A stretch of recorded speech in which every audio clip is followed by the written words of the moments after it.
Hello, hello. I am 2 whole minutes early. I'm just measuring a thing right now. I'm measuring for my next. I've got a thing that I'm going to do, and I just realized that I might have a thing that I'm also going to do. So I'm double checking. Yep, I can't do it. They're too big. I had the idea of doing this in a hexagon shape, which I can do, but I'm going to lose a bunch of the crow if I try. I'm just checking to see if any of the crows are small enough. I'm on a couple minutes early, so if you're just wandering in now, I'm early. Let's get that up there. No, if I do this one, unless I can convince people that that is a branch, the whole edge, in order to line it up properly with the edge, then yeah, it ends there, goes from there to there. I could do it. Okay, I could do it there to there. I'd lose a bunch of stuff, but I would be fine. I haven't decided. I'm just messing around with that. Let me check my fabric.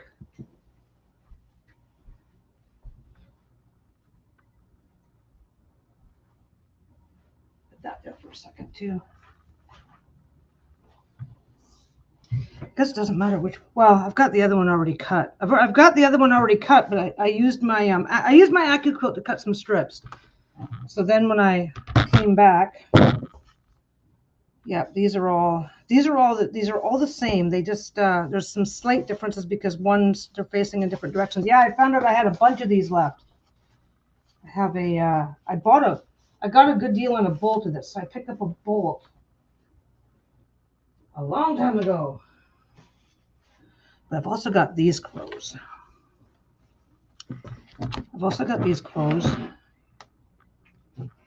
I have a piece that's the same size as this. Just a second.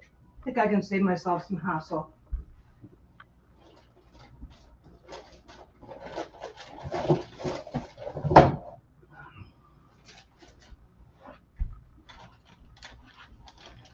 I think I can save myself the hassle. You can also do this with a piece of cardboard. But, let me see. That is the same size.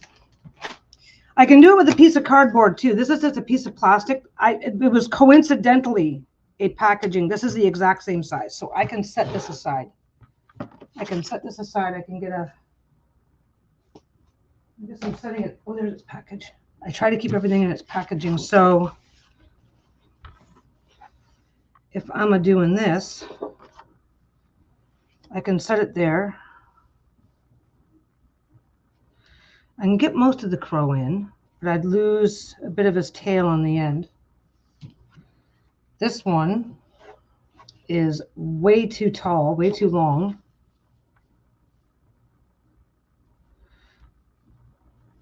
Because I've also got to make sure that I leave enough for some seam allowance. So if I leave enough for seam allowance, then I have to go to about here. I can keep his feet, but I'll lose a whole bunch of tail over here. I'll keep the moon. What's going on with my nails? My nail looks dirty. I have no idea what that is.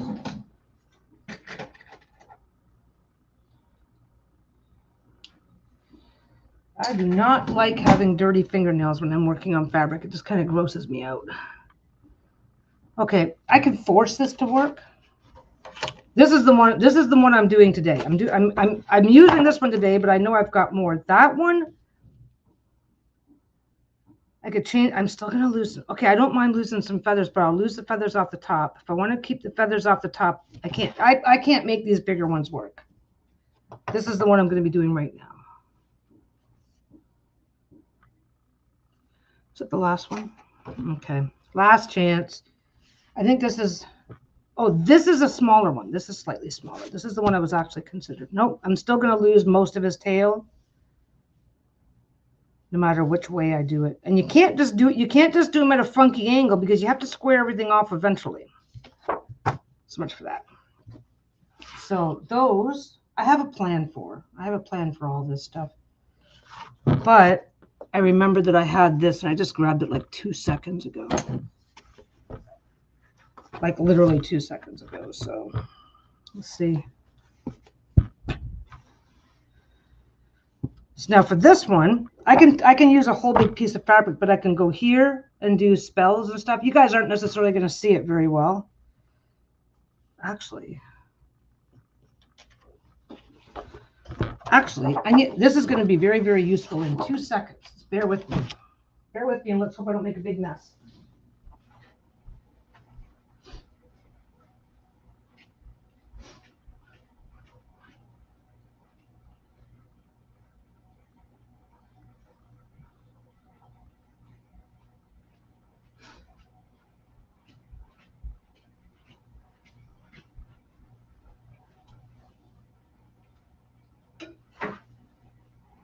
This is the close your eyes and pray. I need at least, and I'm going to go to 3/8. I'm going to make a 3/8 of an inch because I really need, I don't want to have something with its nose exactly touching. Let's get a Sharpie. And again, you can just cut you can just cut a piece of cardboard for this. I just happen to already have this, so I'm gonna make my I'm gonna make this. I'm just literally like messing around for right now because I can. Well, not messing around. I've got stuff I want to get done. I'm still just making the kind of final decision. So I am just marking because if I cut a piece that's this big, if I cut a piece that's this big based on whatever it is that I want to cut out, then I have to make sure that I'm taking a reasonable seam allowance into consideration. I'm making it a little big. I don't want, if I'm going to cut out a crow, I don't want its beak ending up being just exactly too close and then getting right up against the edge. There we go. Hey, Stevie. I had a wee fright there. I thought it said quitting. No, no, I'm not quitting. I mean, I've got somebody else's problem. Okay, I'm going to go clean this I'm going to be right back. I want to clean this off before it can dry, before it can get too dry.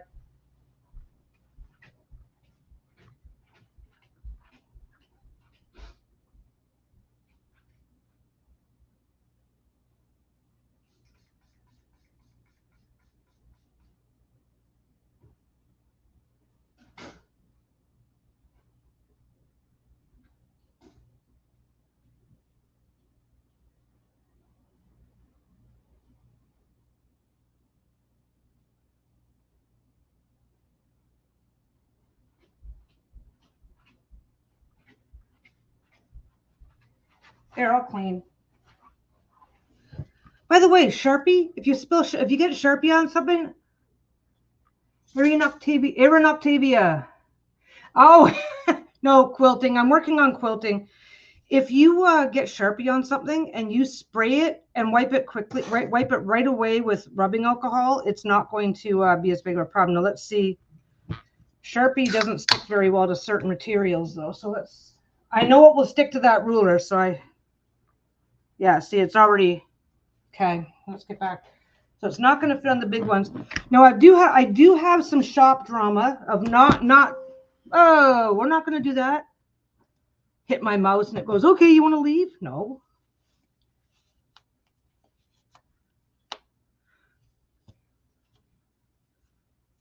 If you rub a whiteboard marker up, oh, like if you take a whiteboard marker and go over top, I don't know. I know the rubbing alcohol works, and we have it in the bathroom in a spray bottle. So it's like, okay, done.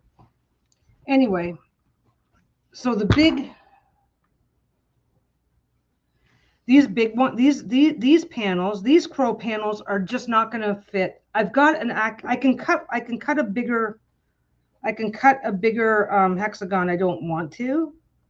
So that it's not going to work on these, which I have a use for those anyway, but it might work really well. Yeah, look at that. Let me flip it around, let you get a good look. I'm not working. I'm actually not making these today. I might I might do them later today, depending on what I can get done. Yeah, so if you have a piece of clear plastic, this is the exact same size as the AccuQuilt die that I've got.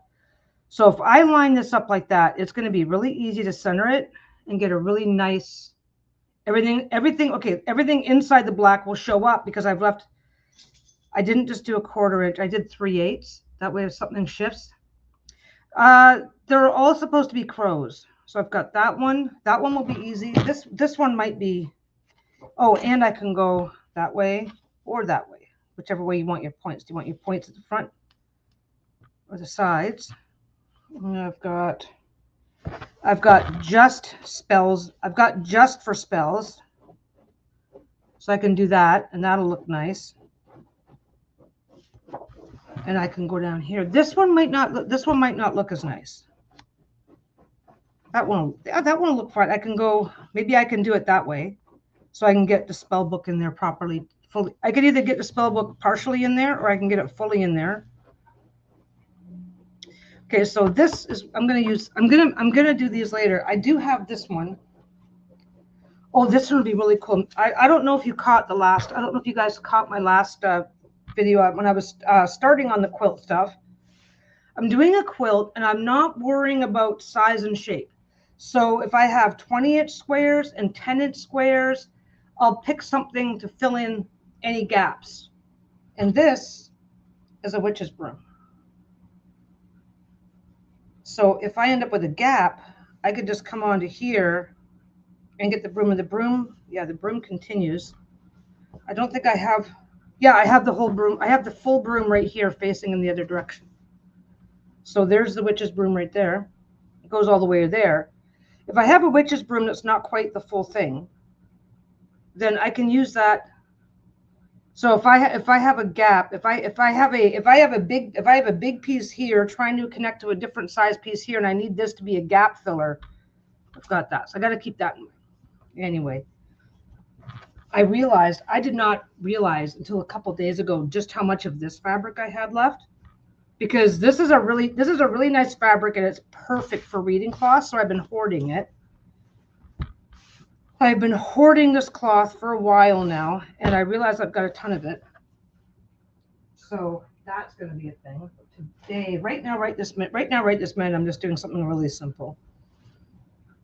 I gotta put that away. I'm always afraid that it's going to rub off, no matter how careful I am. This is my little bag of little rollers.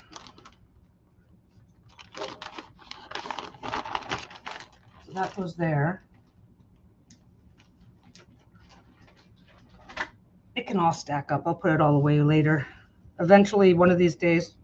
Where'd it go? I just had it out. There it is. This is the one I'm doing today. This is my favorite crow. This is my favorite crow because you got the big wings coming up here, and there's 2 more smaller crows in the background, so it looks really awesome.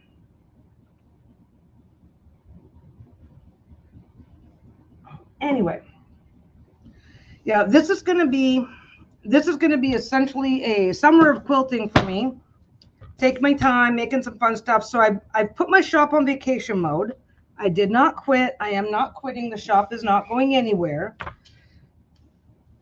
So this particular ruler has a 1/4 inch measured all the way around. So as long as whatever I'm cutting is comfortably inside. And here's a really cool thing. I've got the black border here, right?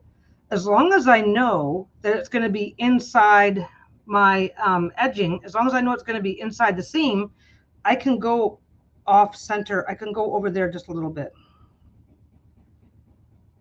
I'm going to get most of his foot. I don't mind if I lose some of that crow, because ideally I want the moon, but this is a funky size because it's, what is it? It's 11 inches high.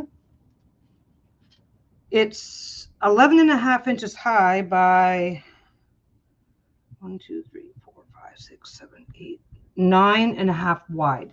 And so it's got an odd shape. I can work with the odd shape if I want to, but I don't really have to. And I've got more if I really, really hate this. So I'm just kind of kind of figuring out where I want it. See this over here, his beak is going just off a little bit, so I'm going to go over there and guarantee that the beak stays on. Got the nice moon. Where's my other? There it is. That's the one I have to change the blade on. Okay. So I'm going to avoid any political rant, but the tariffs have slowed business down. People are waiting to. My business is not even. I'm not even infected. I really am not. I sell. Just a second. I gotta get that sorted out because that is affected. That way. There we go. My camera just doesn't want to point properly. There we go. So with everybody being concerned where tariffs are going and where they might land and what might happen, the shop has been slow. I'm not affected by the tariffs, but people are not sure. Right? There's a lot of uncertainty. So, yeah, I'm not going to get all of this guy, and I'm not going to get all of this guy, but I don't think that's going to matter. Now I'm really thinking about life. Here we go. Let's check this again. Maybe I can do this 10 by 10. I don't want to give up too much, but I don't want to give up too much, but I also do not want. I don't want to cut off beaks and things and then have the cut piece not look good. And I've got the time for it, right? That's part of that. That's part of what quilting is all about.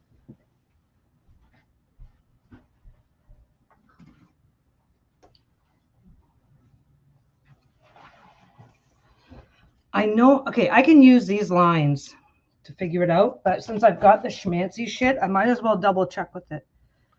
So that's a quarter. If I put my 1/4 inch there, no, that's not my 1/4. If I go there, then I go, that's 10 inches. I can do this 10 by 10. I'll be cutting a little bit into the edge here, so I'll just have to be really careful when I'm sorting my stuff out. I'm going to go back this way just a bit. I'm going to take a tiny bit. You'll see. You'll see. You will see. Go straight across top. I might end up losing a touch of his wingtip, but we'll see. Go there. Get that off. I like this guy because I can just go all the way around. Okay. 10 goes there. That's too much. I let my ruler shifted. I thought that it did. Okay, and I don't have to be perfect on this because I can sort my stuff out later. So I am going to, this needs to be, I think my ruler shifted under my hand as I was cutting because it's not lined up the way I thought I'd lined it up on that way. Anyway, so with so much uncertainty over the tariffs, the shop has not been doing great, which is fine. I mean, it's a hobby. The shop is a hobby. It's not money that we rely on, so that part's fine. We're good there. Yeah, I'm gonna bring that in just a bit. Okay.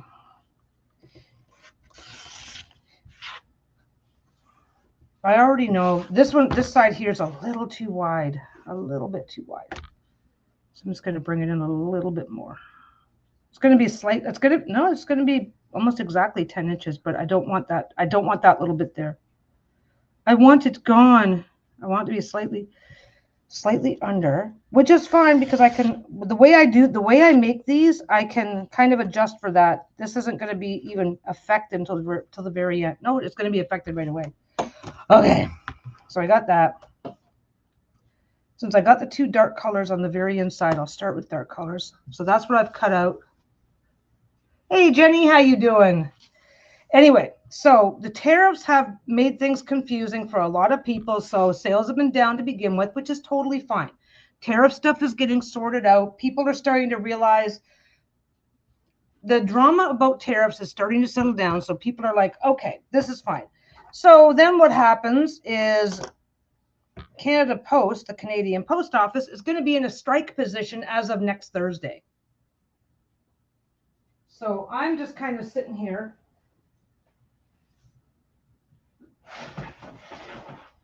being miserable. I'm sitting here being grumpy because if I do the, I would love to be super optimistic, but here's the reality. Oh, I'm super optimistic, so I keep taking orders right up until the 22nd. They go on strike. I've got a bunch of stuff that's either stuck in the mail or I've got, and I don't, okay, giving refunds isn't the end of my world, so that part's fine. But yeah, I'm stuck.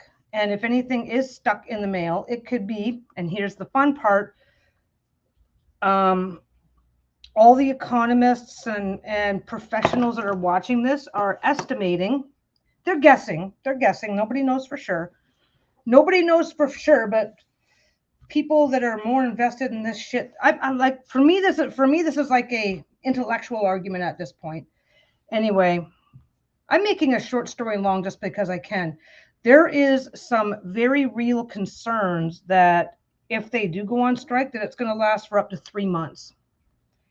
So me continuing to so basically I already deprioritized the shop. It's like, okay, yeah, I'll still keep running the shop. That's fine. And I'm just not gonna be, I don't know. How do you say it when you deprioritize something? It's like I'm still doing the shop, but I'm also not going to I'm not going to worry about. So I haven't ironed anything yet, and I don't think I'm going to. This is just going to be, generally speaking, I would bring this stuff out, I would iron it all, and blah blah blah. I've already ironed this. Generally speaking, I would be more diligent about ironing if I was doing a reading cloth or something. But since this is just going to go into a general family-friendly quilt. So with that in mind, so I'm just going to go around once with this blue. This is actually a blue. Oh, you can tell.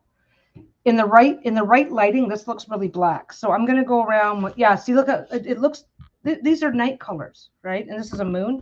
So I'm going to go around with, I'm actually going to go around with this one first because this is dark. So I'm going to go around once with this one, then once with this one, and then once again with this one. Let's put that one away. I don't need that one first. So that's what I'm doing. It should be quick and it should be simple. And then I get to quilt it. Okay. Get my shit out of the way. I always just stack everything up.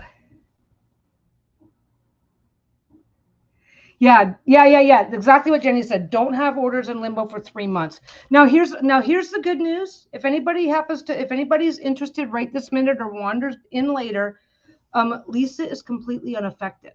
Lisa's shop is where the decks is where the Sassy Dragon and the Unicorn Journey. That's where those are being sold from. USP. Okay, the decks are in a fulfillment center in the US. Because that's just that turned out to be the bestest and cheapest shipping option for us, and it still is. So the decks from her shop are coming from a fulfillment center, which I can't use a fulfillment center, which I can babble on about that if you guys want to hear the long sordid story of that shit. Anyway, so she's completely unaffected because a Canadian postal strike just means that if anybody in Canada happens to order a deck, so I'm just gonna, this is going into basically a sampler quilt where I'm doing different things in different ways, in different styles. And when I get enough shit built up, I'm gonna put it together into a quilt as you go quilt. So this is pretty, oh wait, let me just double check that. Oh yeah, that's going to be fine. I can go exactly edge to edge and get my 10 inches. One thing to also do, if you're going to, appliques too, yes, Jenny, those are next. Those are coming. If you're going to cheat, see how I left a bit of that edge in place. If you're going to cheat and leave the edge in place, then the next step is to line it up, measure it, or line it up. I always line it up with the machine because depending on what fit you use, you're never going to get exactly a 1/4 inch anyway. I'm lining it up here as long I can do my normal size seam. I believe this walking foot does a 3/8 inch seam. I can do my normal shit and it's going to not show up. If it does show up, I can just if it does show up, here's how you do this. It's like, okay, I'm willing to take a risk. I don't want to have to.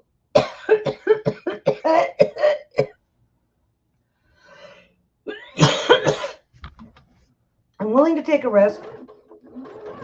I've double checked the width of the seam that I'm going to be getting with this foot.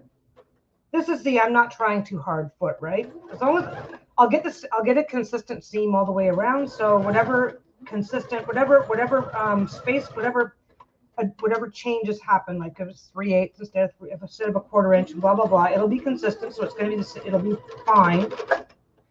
If my machine wasn't gonna, something's going on. Okay, my thread broke. I don't know. I'm just gonna get a. I don't know what happened. I think it may have been buckling underneath. Let's see what happened. Let's see how. Yeah, I got a bit of looping. Got a bit of looping at the end. Not the end of the world. Into the trash. Get a piece of scrap. It seems like it stopped on its own. So let's see. Sometimes you can just get a bit of dust. Sometimes a little clot of dust or something completely insignificant can get in the way. If it's looping like this, there it is. If it's looping like that for the entire length, see that looping? Then you got to go back and do something. But if it does it and then stops, usually it's because like a little. Oh, I'm almost at the end of my Oh, elastic can be a pain in the ass. You know what? You know what I just spotted?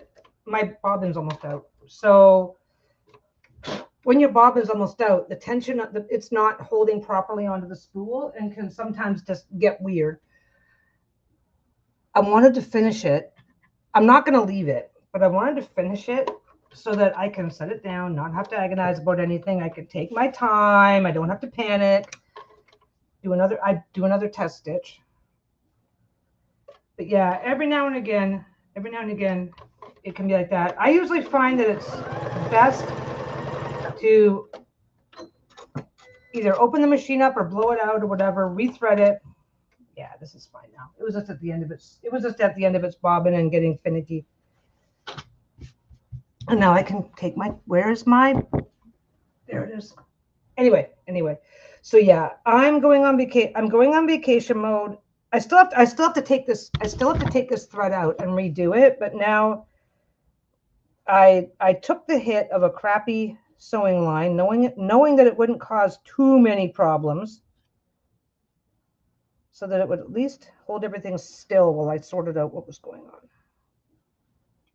It's kind of its own flavor of laziness. And I just got to get the end here, and it should pull right out. No, yeah, pulls right out, and the top is sorted out. I only do this trick if I have a very tiny amount that I still need to sew. I would never try to sew the whole thing like that. That's when you just got to fix it. Back up over the last inch or so and redo it. And a little tiny back stitch. There we go. Okay. So this is where I have to turn the. I must have just hit that. This is where I have to turn the iron on. This is the part I hate because it gets fucking hot in here.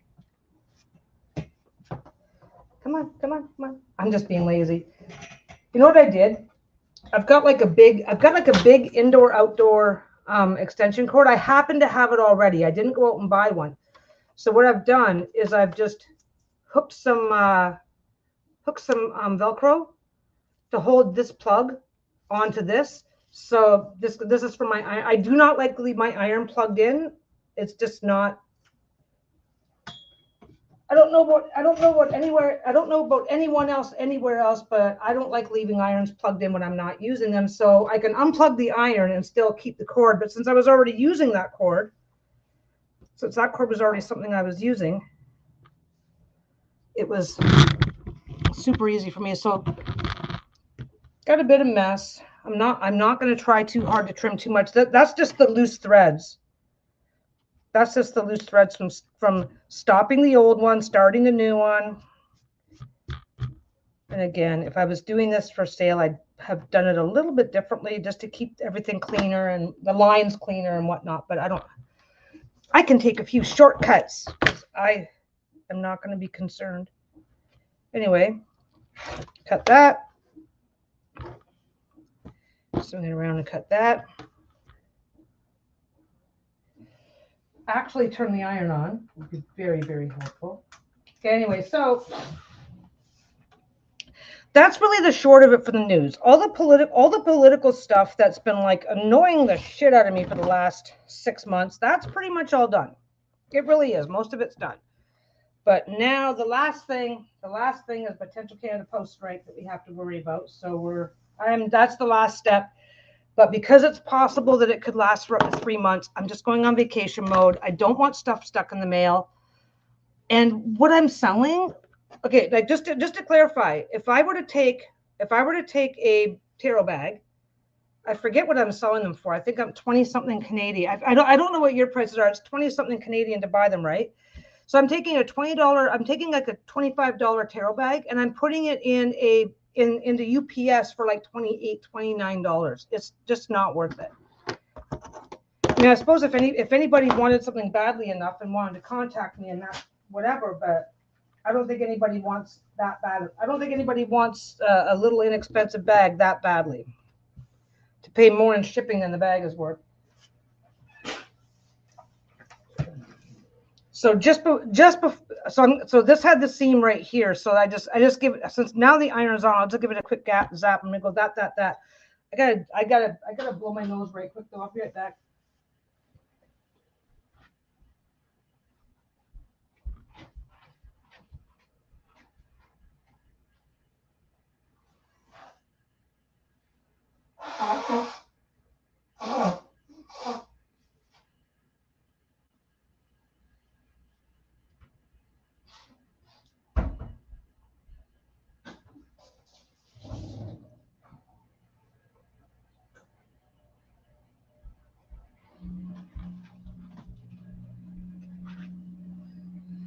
So anyway, we sent out the last orders.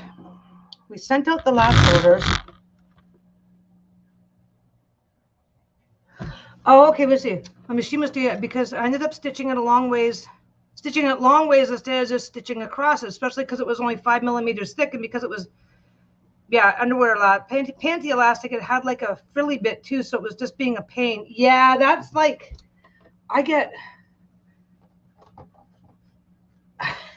I buy it by the reel.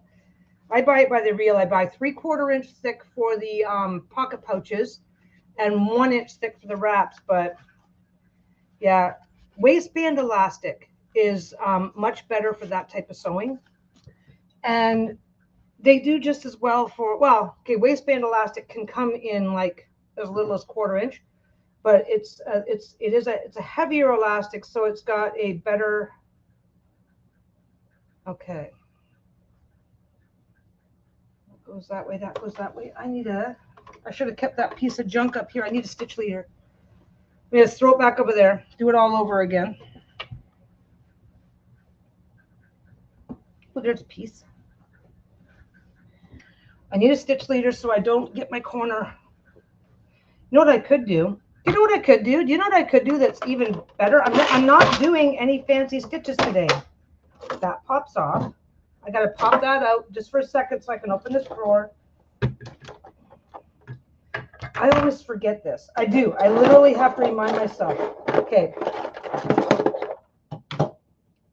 This is the regular foot. I mean, this is the regular plate, and it has a slot. So that way, if you're using fancy stitches, it goes do. You know, it's got space to move around, right?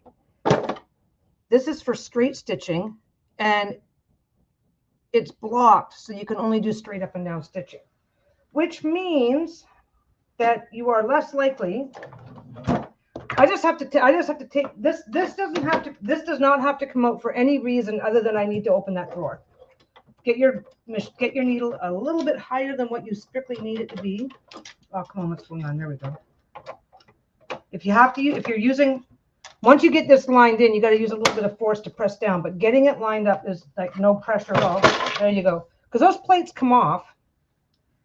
Now I have a straight stitching plate on, so it's going to be less likely to shove my corners into the hole. But I still prefer I still prefer a stitch leader. There's two ways to do this. You do this, you can do a stitch leader, then you can just line up your stuff properly and go, or you flip everything over. This seems counterintuitive, where you flip everything over so that you can come at it from the opposite end, right? And then you're one or two stitches into this, and then your corner, because the corner is now on top of everything and not available to be shoved into the hole. But I want to keep some really good control. I want to keep some good control over this. So there we go. I want to keep better control over over keeping this at the edge, because then I don't have to pin it. You don't have to, as long as you got good control to manually line this up, you don't have to agonize, you don't have to pin stuff. I do pin stuff, I just don't like to. So anyway, yeah, that new stuff today. I think I may need to go up to a quarter or a half inch though for the scrunchies. The plate comes, yeah. Well, this plate just pops right off. The other plates, you take them off with a screwdriver. The screwdriver, if you have a newer machine, well, the screwdriver will usually come with the machine. But yeah, it's really important to get that plate off so that you can clean the machine once in a while. Professional cleaning is one level of cleaning, but you can brush the dust out from under your machine once in a while, and it can go a lot longer between professional cleanings. So that's, and of course, because of what I do, that's what I need. So that's what I've done. But anyway, so that just trims off because I've already trimmed. I lined that up properly. So now I just have to come back into here.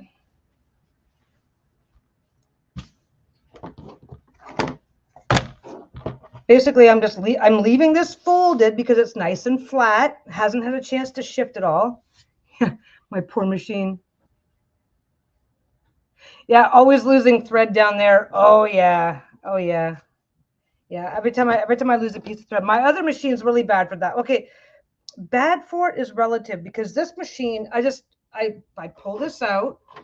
There's a little switch right there. I know you're not going to be able to see it. Not in this lighting. Jesus Christ. Yeah, there's a little switch right there, and you just hit this, push down really hard, and it pops the whole thing up. But when you have a regular machine, you have to, there's a screw here and there's a screw here, and you have to unscrew them. And the other machine, if I'm having a bad day with the other machine, I can have that plate off 4 or 5 times. But it's worth it, I guess. Okay, this one here goes this way.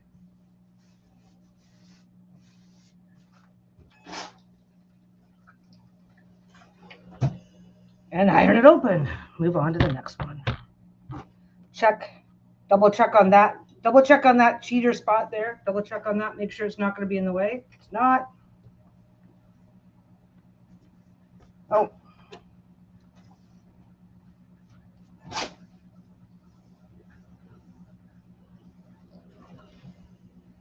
Something you can end up with is a bit of a bubbling up effect because you're twisting and turning this piece of material. So then you get your first couple on it, and suddenly it looks like this is like getting wonky. Just give it a quick shot with the iron as well when you're turning it, and it'll just make sure that it stays flat. Come on, get in there. A lot of people use 2 of these, one on each end, so they don't have to do this, but I will do it. Oops. Close that when you're not using it. There we go. I think I'm just going to leave this over here. Anyway, so yeah, so shop is shut down. Obviously, I'm hoping that whatever postal strike we end up with, I'm hoping that they don't strike at all and they can sort their shit out. But the drama that's happening right now is that Canada Post as a corporation is essentially bankrupt. The only reason why they're still in business as it is right now is because the government gave them a $1 billion bailout last year, a loan. And the union wants better wages. I mean, okay, what does the union always wants better wages and better conditions, and that's fine, but they want it from a company that's bankrupt. That's the big problem. Without the government stepping in to bail out, without the government stepping in to fund the post office, it's very unlikely that Canada Post, the company, because they are not. It's not a government office. It's called a Crown Corporation. Anyway, it's very unlikely that Canada Post can meet even one of the union demands. So it's like, this is going to get ugly. It's going to get worse before it gets better. And we'll see, because there's already been talk for years about selling Canada Post and letting it become a private company. Okay, yeah. So, yeah, because they're like, I'm not, I understand why, as a postal worker, you want better wages and better security. That's fine. I get that. I really, really do. It's like, I'm one of those people that I can see both sides. I can even understand the side I don't agree with. So that's fine. I understand. You want better work conditions. You want this. You want that. Everybody does. But they're trying to demand it of a company that can't afford to pay it to them. And what they're doing is they're going, well, 10 years ago, which is true, there was drama 10 years ago, and it's like Canada Post knew 10 years ago that they had to fix this, and this, or they were going to have financial problems. It's like, okay, you can't put the shit back in the horse. This is the reality that you're dealing with. Stop throwing the past around as if it's a. Let me just get this. It's unfortunate because, I mean, when you talk to the workers, when you talk to the actual postal workers, they have what the actual postal workers are saying and what the union bosses are saying aren't quite matching. So there's that too. But Canada Post loses about $1 billion a year. And it doesn't matter what happened 10 years ago. It doesn't suddenly make that not a problem now. So the union is like, well, 10 years ago when they should have done this and they should have done that. And it's like, well, they didn't do that 10 years ago because you threatened wildcat strikes. So why are we supposed to forget that? Got to cut this piece off. That's the seam allowance. That's the salvage. That's the end. I mean, the seam allowance. That's the salvage. Anyway, I made it a point of understanding both sides of the issue. And what's very, very clear is that neither side is it because, okay, cost of living in Canada is going fucking crazy, right? Neither side can afford to give up. Hey, Tammy, how you doing? Neither side can afford to really make a whole lot of concessions. So it's like, it's going to get ugly. Anyway, now I've got the summer to play around with my Twitch channel. I started a Twitch channel for when I'm playing video games and shit, because why not? Jenny and Gail both hang out with me on my Twitch channel. I only started it a week ago.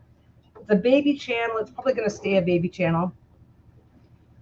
Oh yeah, I'm doing good. I'm glad you're good. The shop is on vacation mode because we're expecting a Canada Post strike. Canada Post strike could be lasting for up to 3 months. So I'm just noping out of the drama. Yeah. It's been fun. It's actually been a lot of fun. Like I was gonna come live on here yesterday. I really was. I was gonna come live on here yesterday instead of on Twitch, but then I woke up and my fucking leg hurt. I was so pissed.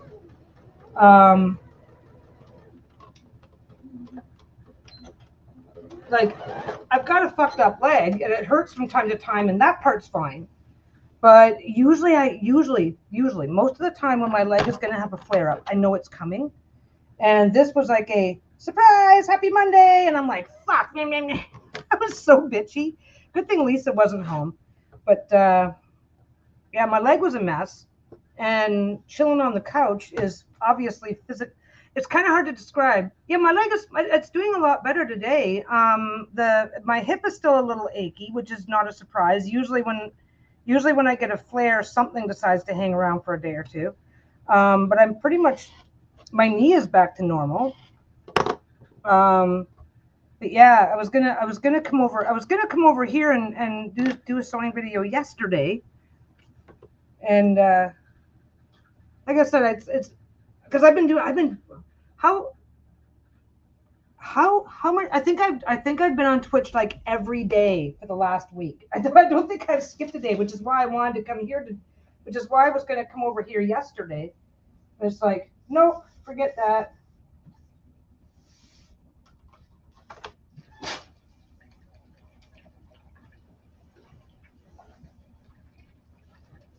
Okay, that one's done.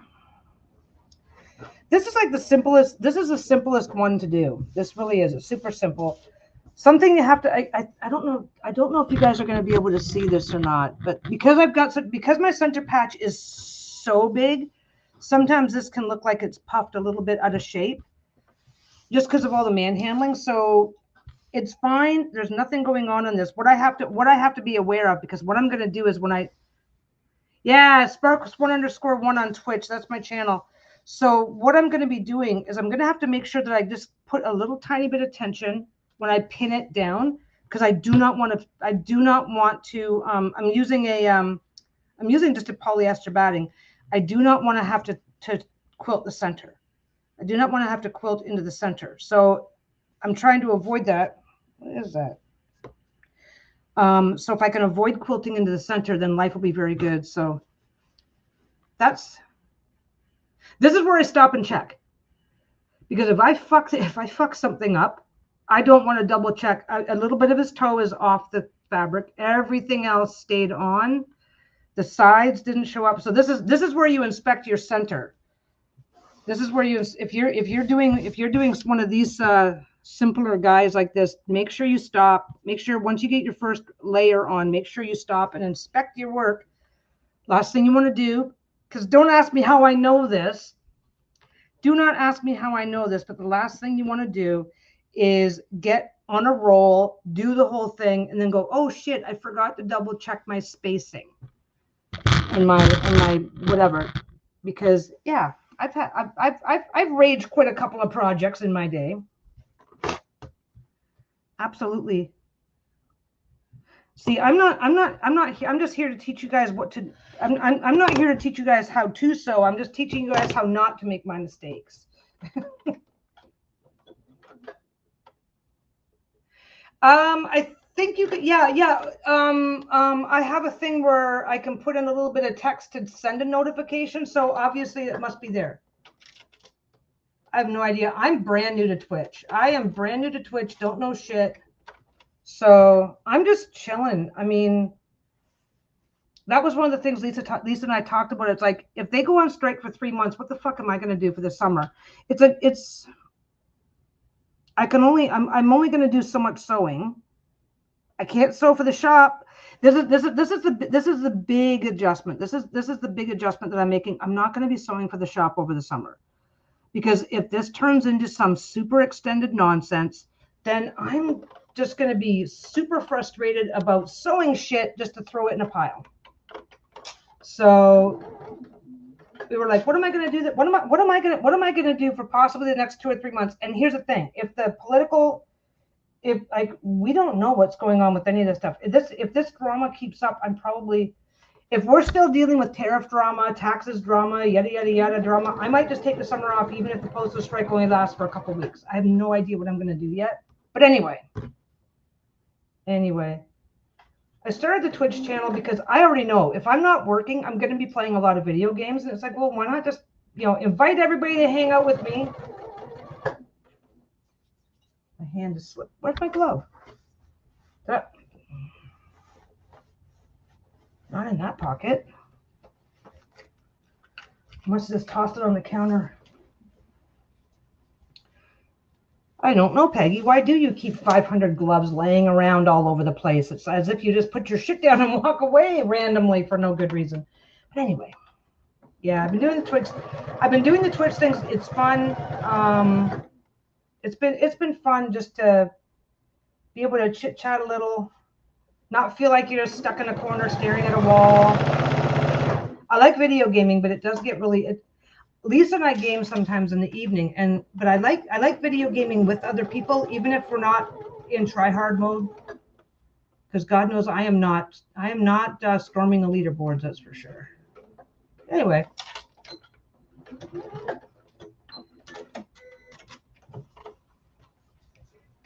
Sewing can make me so angry. I want to throw my projects on the floor and stomp on them. Oh yeah, been there, done that. Been there, done that. I will say that I'm way less, now that I have a stockpile of fabric, I'm way less prone to it, because if something goes wrong, I can, oh, okay, I can just start over or whatever. Like I just pulled out these crows and found out that I've got how many? Like I've got like 25 or 30. But if I was just buying small amounts as needed, back when I was doing that, back when that's how I did my sewing, I would get so upset if something went wrong.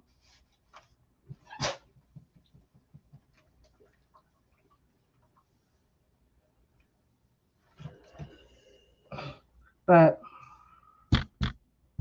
okay. Do I have to do the center yet? Yes, I do. There it is. Not agonizing about the center, because obviously I'm that'll back there, put that back there. It's less likely to suck in the, with this plate on the bottom, it's less likely to suck in the corner, but it still can. So I still, there we go.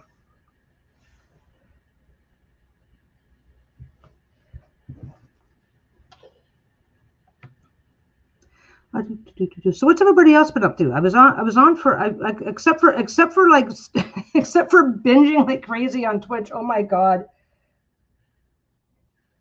I have been playing Diablo like it's my job for the last couple of weeks. So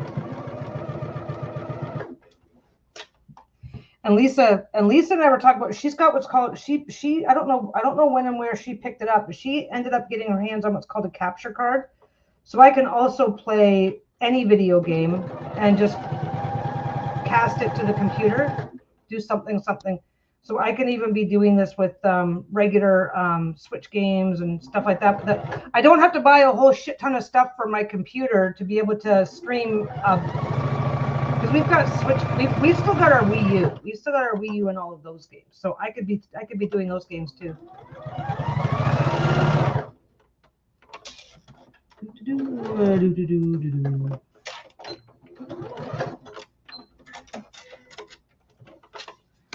I vote you put. I probably am. Honestly. I mean, I don't know.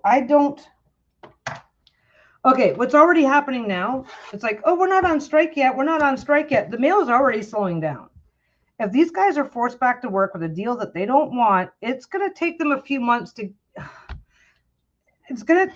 Okay, if I was striking because I wanted better working conditions and yada yada yada, and got forced back to work under government legislation, it would take me a month or two to get over myself and want to be working as hard as I used to. So there's a chance that even if this strike doesn't happen, I'm just gonna, mind you, I can go on vacation mode and just not prioritize putting things in the shop. If nobody's getting notifications that new stuff is showing up in the shop, then they're not, because we're at this, I'm 60 now. We're at a stage where it's not, there's not, the incentive is there because I want to keep busy, but the incentive where the money's concerned, it's like, we're fine. We're okay. Like we got those freaking decks selling, like, and oh my God, people are still going crazy for those decks. I should look for the link. Somebody just put up another review of the Sassy Dragon today or yesterday. Let me go find it.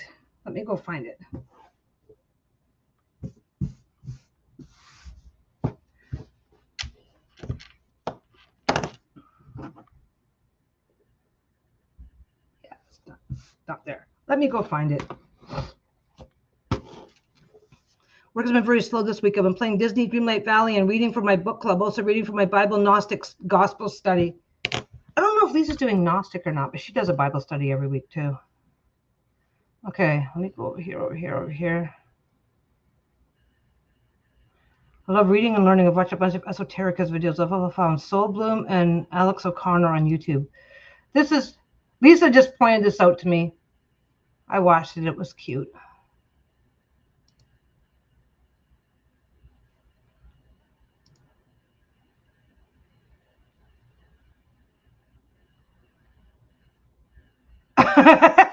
No, I do not. Okay, I'm sorry. Lisa sent me a thing, and it's like we're not doing it. I'm getting you guys the link. I'm getting you guys the link.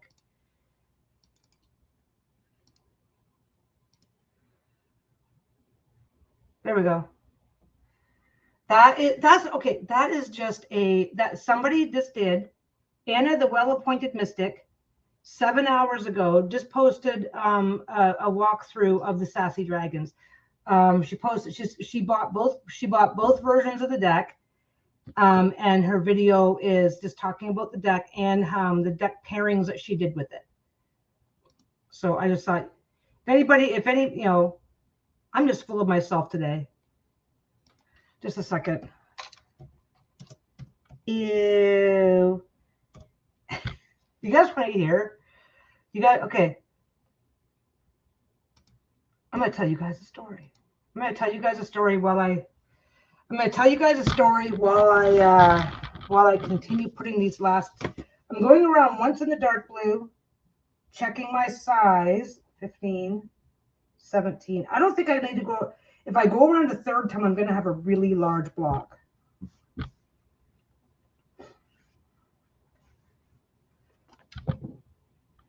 By the way, I did a bunch of these for the shop, and people went crazy. People went completely crazy. If you're thinking of something that you might want to sell locally, crows seem to be a universal theme that everybody loves. So this is too small to do this, but I'm not turning my camera. You know what I need? I need one of those tracking cameras. So this is obviously too small to do this side with, but it's fine to save it for the next one, and I've got a bunch of them, so I'll be saving it.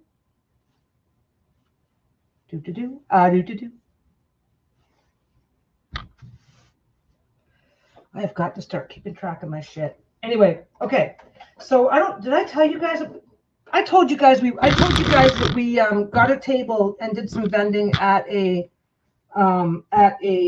witchy flea market. Did I tell you guys that we did that? We did that. We did a thing. Well, here's the long story, which is like, yeah, it's Peggy's story time. Gather around. Okay, so the local witchy shop, Reflections. Stop. I can go look at the name. Fair enough. Reflections. Come on, what's it called right now? Okay, the local witchy shop here near us was called Reflections. Okay, is called Reflections. Well, Melissa was Melissa's mother-in-law. Okay, Reflections is like a 30-year-old business. It's been around for a very long time. So just keep this in mind because they have a very good reputation. They are Reflections has a very good reputation, or at least they did, and it's currently heading straight into the fucking toilet where it deserves to go and die. So I believe I met the lady who originally started Reflections. I believe I met her once or twice a few years ago. We go into the shop. Lisa goes into the shop. Okay, this is not the fault of, and this is a very, very specific story, and I do not know. I have seen the outcome. I do not know the backstory. Okay. Anyway, so lady's running Reflections, and that part's fine. Everything's fine. She's running this for like 20, 30 years or whatever. So it's really nice. It's a really nice little shop. Great reputation. Mother-in-law decides to retire. Absolutely, go for it. This is years ago. Yeah, I have I don't know how much tea I have or not. I have some assumptions, but I think I'm pretty spot on. Okay, so then I believe the new owner was her daughter-in-law. She sold, passed on, whatever. So her daughter-in-law takes over the business, runs the business beautifully for 10 years. Or however long she owned it. This lady's name is Melissa. She's wonderful. She is a really sweet person. I really like her. I've met her because she's more okay. When the other lady may or may Lisa might be able to sort that out. But Lisa does okay. If Lisa engages in the gossip, she'll be doing it to a much bigger audience, which is a much more unfair as a community thing to begin with, right? Anyway, so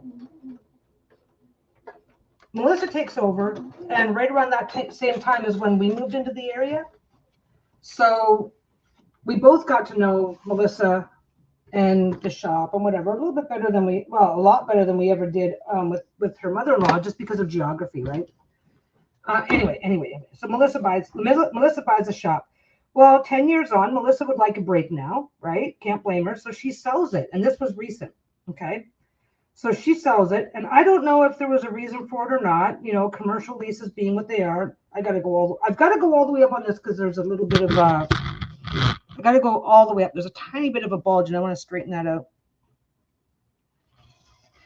Cut this part off, but if you notice anything bulging out up ahead, then just keep going.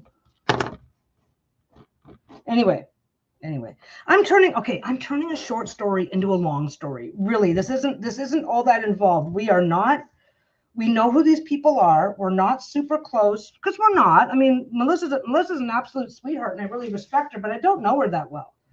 Okay. Anyway, so she sells the business.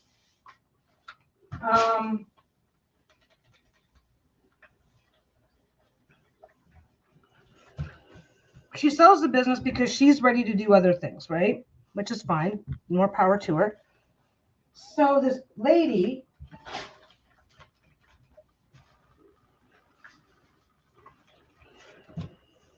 I only iron this as much as I absolutely have to. So anyway, so the new owner, so while Melissa had reflections, there was she had reflections, and I'm not sure what the arrangement was, but there was the store here. And then when you go out, there's an upstairs area that she also had under reflections. And they used to do little events, tarot readings on the weekends, stuff like that. Lisa even went out and did readings a couple times for her, that sort of thing. And it was great and it was wonderful. And that's where the original witchy market was. And it's like flea market prices, right? Like when we went out, when we vended at the market, this was like mass market deck. Lisa brought out all of her mass market decks and lower priced indie decks, because buy sell trading decks is great, but when it's cheaper to purchase. It's cheaper to just go buy yourself a new mass market deck than to pay the price to have it shipped to you from Canada or even within Canada. Short story long. I love short story long. That's my problem. Anyway, so the girls that do the witchy market have been doing the witchy market with Melissa, I think for 3 or 4 years now. I'm not sure for how long, but they've been doing it for a while. And they're young girls. I met them while we were vending. They seem nice enough. Anyway, so Melissa sells the shop, right? And the new owner decides to move and change locations. So, and that's fine. That's fine. They put it in a fucking industrial. You know those industrial buildings? You ever go past an industrial building that has multiple units in it? So you might have a canning factory in one unit. Just the smaller businesses types, right? They put it in a business. They put it in the back room or something of a canning. They make like canning lids and stuff like that, like canning supplies, I think it was. I don't know. So they moved it to this really sketchy area in this sketchy industrial building, where it's the kind of industrial site where security closes the gates at 5 o'clock. It's like, okay, you bought the business. You bought the business. You do not have to keep it in the same location, which is fine. But the location that they moved it to was kind of scuzzy, which is fine. It's like, okay, that's fine. We think. We're not sure. We do not have the information. We do not know for sure, but there's some implication that the location is that her husband actually owns the business, this small business, right? But her husband actually owns the business where they've relocated to. So obviously, financially, it's a good move, even if it's weird. Anyway, what is going on there? That one seems to have been really off center. Just right there. Square it up, square it up, square it up, square it up. Always square it up. Okay. Anyway. They changed location. They changed location. No big deal. You do that. That's what business is all about, right? So anyway, so the girls who do the witchy market, be right back. Got this iron shit.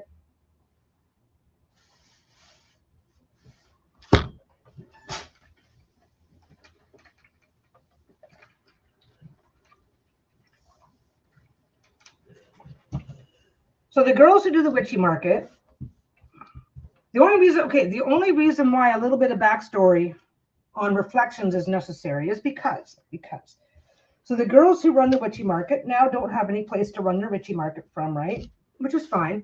And we do not know the backstory, but I think we can all make some assumptions once I actually get to the punchline, if I ever get there. Because God knows we know how I talk. Anyway, I don't need that one yet. Okay, so anyway. So they book space in a community center, and they run their event, and they run their witchy market. We decide to vend there because we've got Lisa's got a ton of mass market decks that she doesn't want to throw them away, but it's just not. She doesn't want to throw them away. Value Village is about the only real option. Okay, so this is. Value Village is about the only real option for doing anything with it, which is fine. We've taken stuff to Value Village before, but it's like she's got like a big box. Anyway, so we go do the thing. So there's where I'm at right now. If I want it to be bigger, what am I at right now? I am at, let's do it this way, 16.5 inches by, should be exactly the same, 16.5 inches. Okay, I can do 16.5. Hey, Helen, how you doing? So anyway, so we go there and we're vending, right? This is fine, right? The owner, this is the tea. So talk about in poor taste. The new owner of Reflections walks into this event, goes around from table to table, and holds up. She doesn't even have anything to hand out. She holds up this sheet of paper in one of those, those paper protective things that you get for your binders and stuff. Maybe your cover page is in one or whatever, right? So, just thought you know that. I just thought I'd check in case you want to vend at a different market, at a different market coming up soon. And holds out this thing for if you want to take a picture of that. So she's going around. So she did not make the weird advertising. Yeah. So this is the new owner of Reflections walking around. So she's moved from a retail location with its own parking down to this weird industrial building. I mean, it's weird. They converted. I don't know how to describe this. Like if you go past an industrial area and it looks like a strip mall, but for little light industry type business. What the hell is my camera doing? So anyway, so she goes around and she's holding this up. Oh, we're having our own market. It's like the girls that are running this market used to run the market that your company, right? It's like what's going, so something's going on there, right? So this chick shows up and she's going around trying to poach people because this is like a witchy flea market. So this is not a craft market where I take all my bags and I show up. We did take some of my bags because Lisa has a collection of bags that I've made back in the day that they're used, custom sizing, whatever. We took a small selection, didn't sell any because we didn't think to put prices on them. We were dumb. We were mostly selling her decks, right? It's like, let's bring a few table fillers. That way, if we start selling decks, we can just throw this up and make it look like the table's still full, that kind of thing, right? Oh, I sold some of those grocery bags though. They were a hit. Anyway, she's walking around doing this. We happen to know, like, the girls that are running this event used to run this event out of Reflections. Why are you like, fuck you, I'm going to do my own thing? Why are you doing that? So she's having a little witchy flea market of her own on the 31st of this month. Lisa, that's what I was just going, no, no, no, fuck no to Lisa, right? It's like, no, fuck no. So she's having her own little witchy flea market. But here's the thing. The idea is to bring your unwanted, unneeded, like it's supposed to be a flea market. How much stuff does the average person have, right? So it's like, well, wait a second, we just sold a bunch of decks, so no, this doesn't make any sense to. Anyway, we thought it was in such poor taste. It was in super poor taste, and I thought it was a complete, like, I thought it was so fucking, and Melissa, the previous owner of Reflections, she had some leftover stuff after the sale. Probably that when you sell a business, the new buyer may not want everything, right? Which the new location is tiny, has fuck all in it, and I would have to check with Lisa, but she spotted a couple of decks there that's like, oh shit, those are not good decks. Anyway, she's in a space that's like a quarter the size, less than a quarter the size, because her thing. Basically, her focus is on Reiki healing. So she's got a couple of rooms in the back or whatever. I never saw the back. So she's in a new location, deprioritizing most of this. So she just wanted the name in the mailing list, right? But yeah, she walked around with this thing in a plastic wrapper going, you can take a picture if you want. We're doing things. So we were like, we don't know what to do. So we do, oh, thank you. Click, click, took a picture. It's like, okay, we'll take a picture. We'll snark over this later. Sure, we'll take a picture. But yeah, so anyway, Melissa is the one who sold the business to this new person. She was there vending. Melissa was there vending because Melissa had, I am so busy snarking. I'm not even looking at my shit. So anyway, so Melissa is there vending. She is there and they're doing this. Yeah, it's like, oh, I bet you, just give me a minute. Oh my God, let's just be all about the tea. I'm still not 100% convinced that I want to make that a bigger. So let's just wait. Let's just check for a second.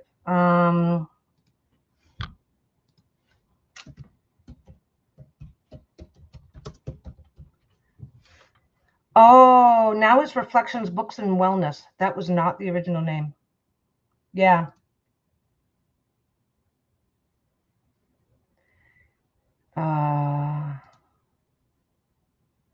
Okay. Yeah. Okay, let's see if I remember. It's been a while since I've had to do this. Extra camera, share screen.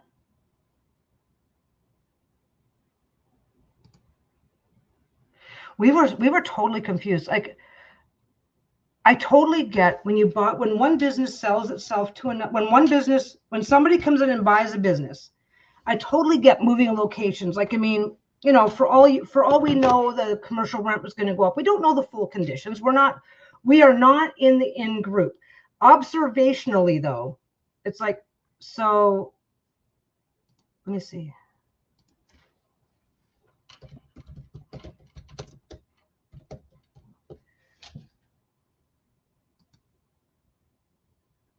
No. Okay, let me see if I can do this.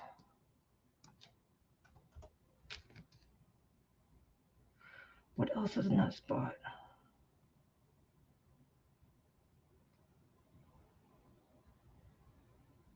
Is it the height?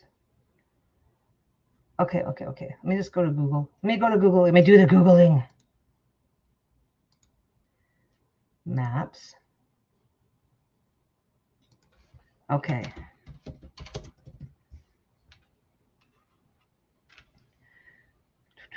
I know exactly where it is, so it's just going to take me a second to find it.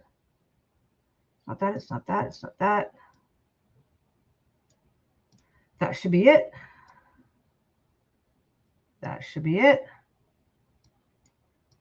Yeah, okay.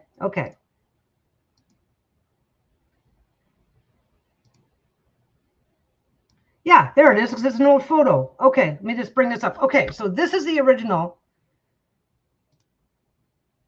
This is the original location. Okay, so you see it right there. This is the original location with the original signage. So it's right beside a deli. Tumble City, I believe, is a place that does gymnastics stuff. Is it up yet? Did I put it up? I did not put it up properly. Just a second. What's going on? Let's take that one down. And why is that not up?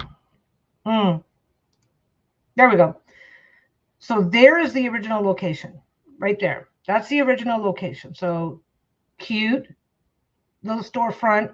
So that's Reflections, and the space up above there is also space that she was leasing, and that's where she had other stuff going on, and where they also did the witchy market, whatever. So this is where she was. This is where Melissa was when she sold the business. Okay, this. Let me see if I can do this properly. Oh, can I only do one? I can only do one at a time. So let's get that one out and see if I can put that one in. Nope, I can only do one at a time. So that's the original one, right? That's the original one. Come on. Share screen. Yeah, very cute, right? So it's up. That's the original one. So see where it says Wells Can Company Limited, which we think is, okay, the lady that bought the shop, we think that that's her husband. You know, you can get bulkbeef.ca. That's where Reflections is now. That is now Reflections, behind a security fence in an industrial mini mall. Where, I don't know if it's going to show it. There's a big sign on the gate. This is obviously an older photo, but there's a big sign on the gate that basically says that the gate closes at 5. So they've taken this little space here. Oh, let me just double check. I did not put that up again. I'm sorry. What's going on? There it is. So this is where they are now. This is where they are now. Costco is just down here, just down the road from Costco in this little industrial mini mall. The gate closed. The gate is closed and locked. And yeah, there's other stuff that's going on back here. And there's another building just around the corner. That's so they are in this Wells Can Company space right now. And it's tiny. That's where they've relocated. So that is where Reflections is now. And let me see.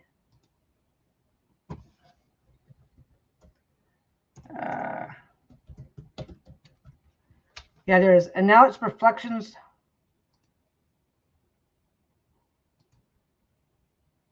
So this is what it looks like. This is what it looks like when you get there. Is it up? Did I get this up here or not?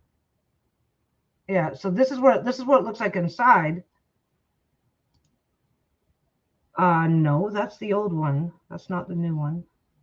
7 years ago. Yeah. So you can't even get it. You can't even get a good. You can't even get a good look.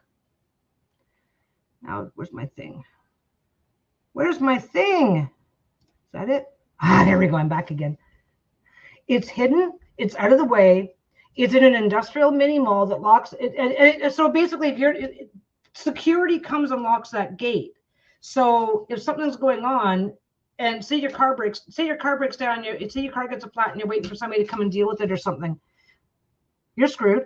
I don't know. Yeah, I don't know how that part works, but it's basically an industrial mini mall. It's like, it's a crappy location. And when you're driving up, when you are going, when it's on this side of you, so when you're driving up and it's on your right, you're coming around a bend. So by the time you realize where you are, you've already gone past it. Yeah.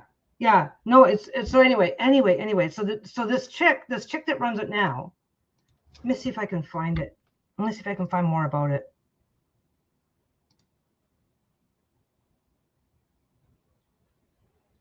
Yeah, so they've got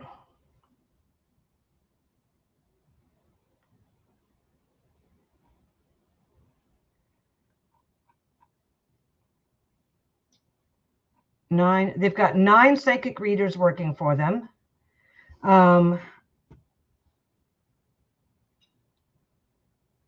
Yeah, Anastasia, I believe Anastasia is the owner, is an intuitive healer certified in many. And I mean, I don't know. I do not know her as a person. And here's the thing. Some very, very wonderful people can have very, very, very crappy business sense. So I don't want to judge her for that. But I do want to judge her for showing up at, so basically, Reflections used to be this cute little place right on a little, right in the downtown, in a little downtown-esque area. The ones I mean, a little neighborhood Main Street type area. And yeah, it was great. It was wonderful. She decided to move it from like I said, she may be a perfectly wonderful person, but her business sense is lacking. Absolutely lacking. And it's like, okay, I bought this business, but I can't afford commercial rents. And maybe her husband was winding down and said, well, you can use this space if you want. I don't know where or how she got the space. So come on, you fucker. So what is the vote? The vote is to discard this. The vote is to like just kick this camera right in the fucking junk. Like, look at this. This is, anyway. So I'm just trying.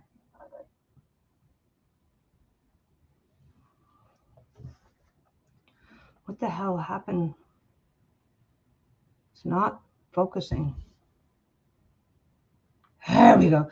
So what is the vote? Let's take if anybody cares to vote, one more strip of black would look really nice, but it's going to be, one more strip of black is going to look really nice, but you got to put it all the way around.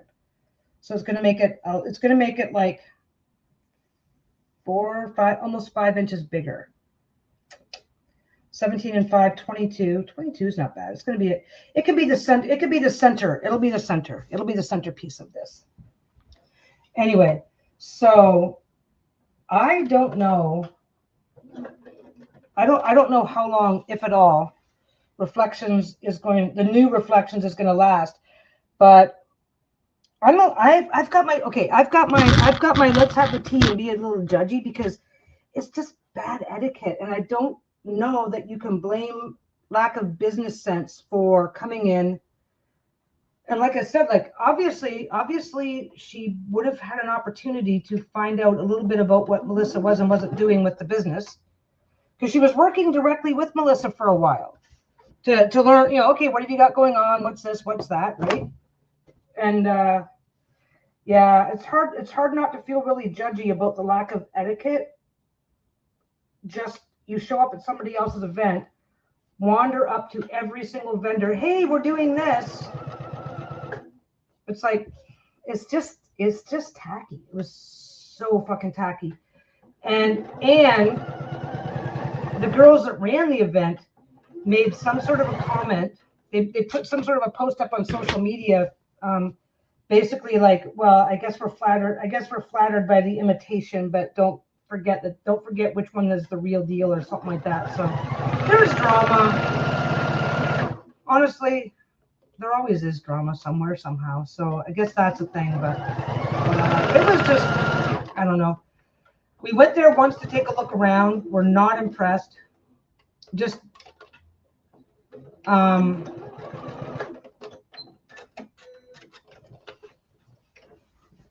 we weren't impressed. We just got a bad, we just got a, like, I don't know. We got this weird vibe, I guess. I don't know what you call it. I don't even know what you're supposed to call it. We were just like, this does not. And it's not that thing. Sometimes you do something and you go, oh, I'm gonna do a thing. I'm gonna go to a place. What is going on there? That is 2. Oh, that is 2. Okay. Sometimes it's like, oh, I really liked it when it used to be blah. That wasn't it. Yeah, I think I've met a lot of people doing the Etsy stuff.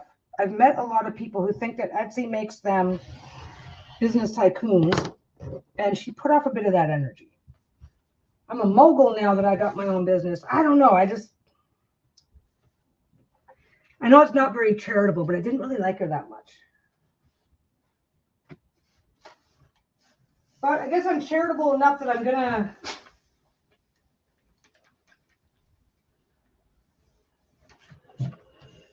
This is a small enough baby channel that I'm not going to have 4,000 people going, oh my God, and causing trouble for anybody. So This feels like a bit more of a cozy private environment. So sharing the tea cozy in a cozy private environment, I don't have a problem with. Okay, so now this one here, where's the one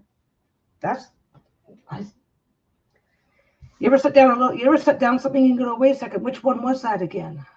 Oh, this is the right one. No, it's not. This is a brand new one. Where'd the other one go? Well, the dog. Oh, you know what I gotta do though? Every now and again. Hope it's not in the garbage. Okay, I'm having the biggest brain cramp in the world right now. But anyway, yeah. So that's the tea. It sounds way more dramatic than I'm making it sound like. But I just couldn't believe that she walked into the event. She walks into this flea market environment. The people running it are the same people that because she's coming around, she's going, oh, we're doing our own event in a month or so, and it's like, so clearly you don't want to work with these two girls that are running this event.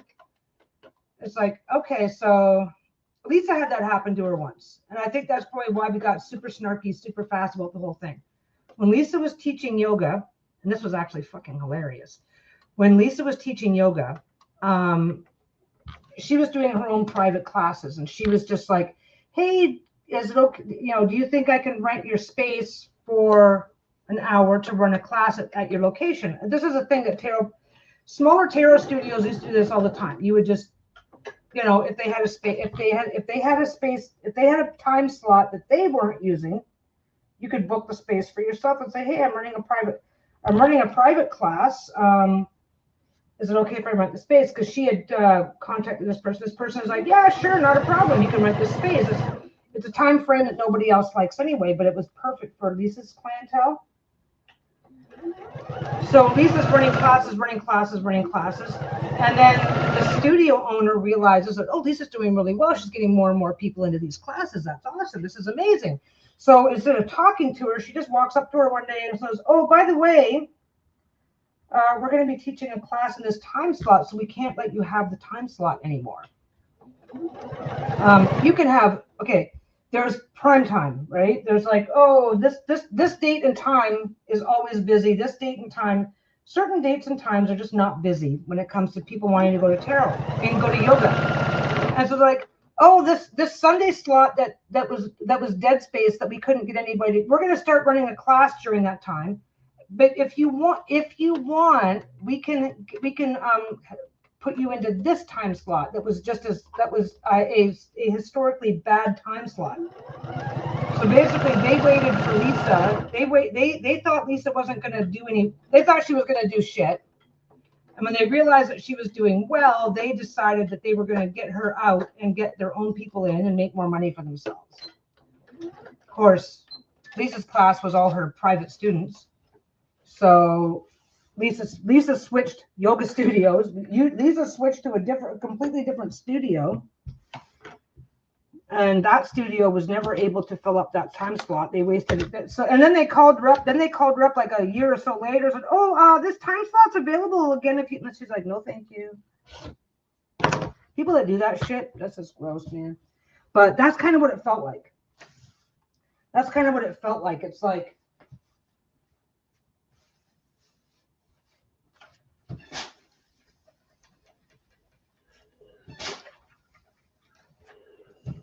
It felt like this thing where I just picked up a vibe, and I don't know if I'm right, I don't know if I'm wrong, but the vibe is they thought they could do better and make more money by running their own event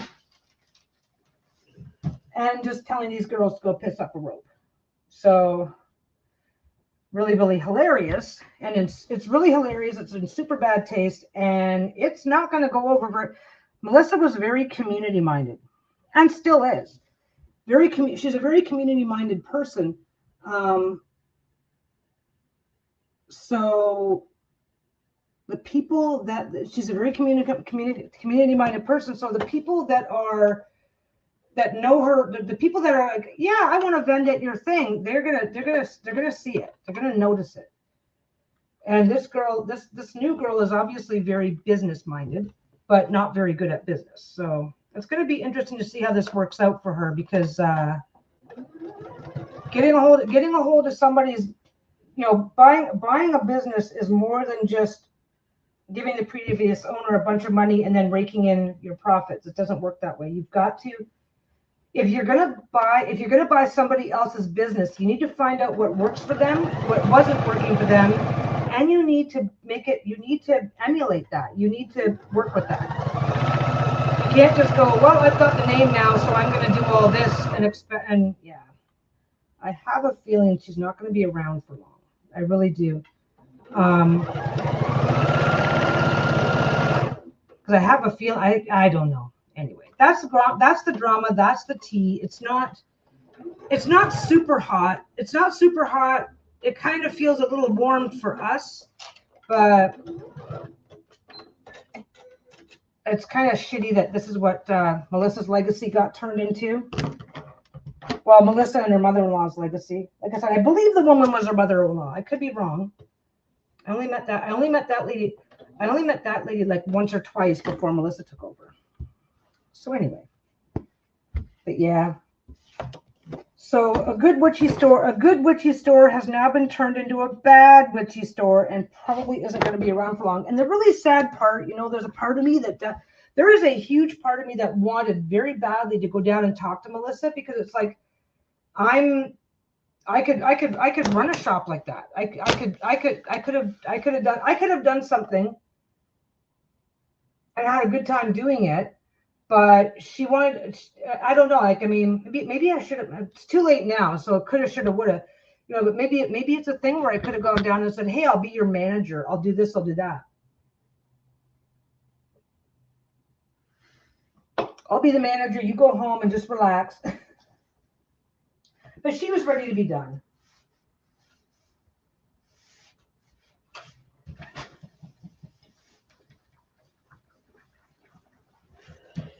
She was ready to be done, and I'm supposed to be thinking ahead to retirement, not thinking to starting all over with the business. So it would have been okay. It would have been a bad match, but it would have been a hell of a lot more. It would have been a lot of fun, and I would have done a better job than this chick's doing. Because I wouldn't have put it in a manufacturing mini mall. Wouldn't have done that. Oh wow, those lined up almost exactly. Anyway, that's it. That's the drama. So we're getting there. What time is it now? It's 3:30 now, so I'm probably just going to do just the one. Too much talking, not enough working. What I'm going to do with the other one, I've already got it packed away. I've already got it sent away. It's in the mail. Maybe I'll do the first layer so you can see what I'm going to do on the other. I'm going to take another one of these and do a different pattern, do a different design. This is just the nice clean edges, super simple one. I really like this. I really like it like this. I can also, you know what? I've got a knot. What would also be kind of fun is to just keep going. Yeah, I love it.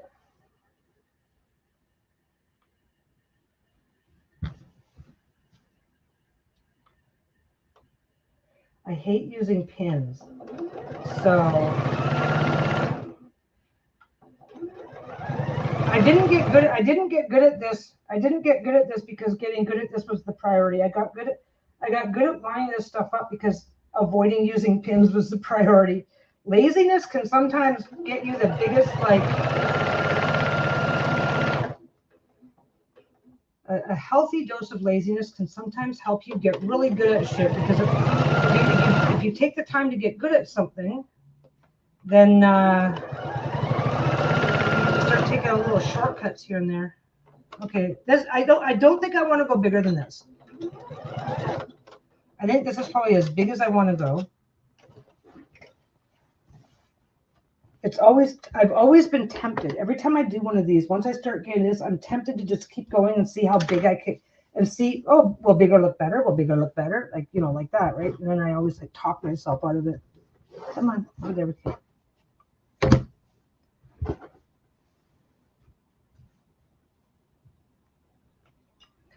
Oh, that needs to be straightened up. There we go. Now, last one.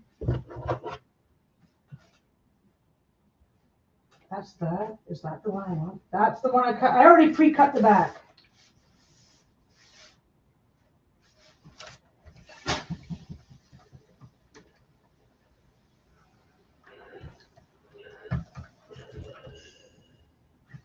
Okay. Now, I'm going to wander over there for a minute. I need the bigger table. I'm going to wander over there for a minute because I've got a piece of batting. I've got a piece of batting laid out on the other table. Nope, you can't even see it because all my shit's in the way. I've got a big piece of batting laid out on the other table. So what I'm going to do is I'm going to put this onto it and get it lined up.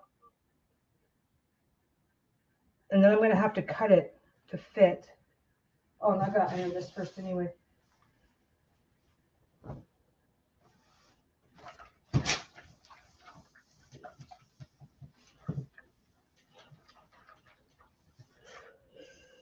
Almost in the water. I got to build my water back up soon.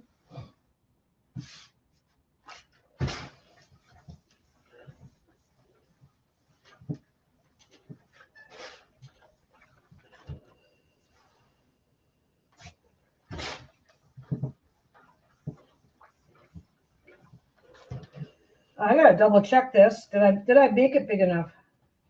Yes, I did. The other direction? Yes, I did. Okay. That goes there. I can turn that off now. I don't have to roast my back. I will be right back. I'll be over here, but you won't be able to see me.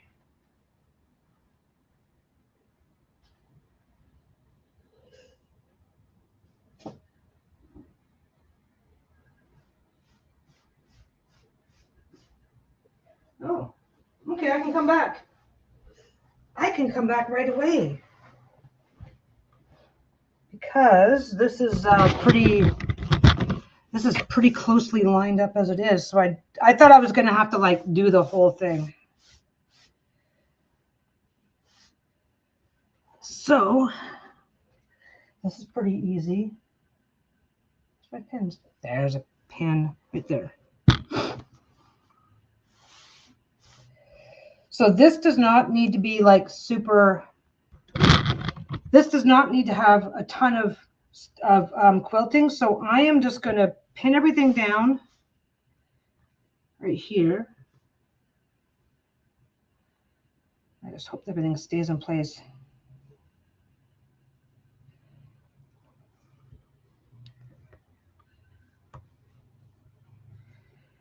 I need the center. I need the center to not move because the center is going to look a little bit puffy, which is kind of a nice effect to go for. That goes there. And then I can just go along the outside.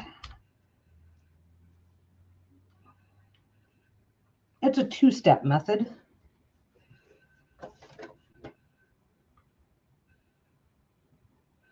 I'm working on a sampler quilt that has been sitting for 3 years because I'm stuck on a piece that won't line up. Sad because it's nearly finished.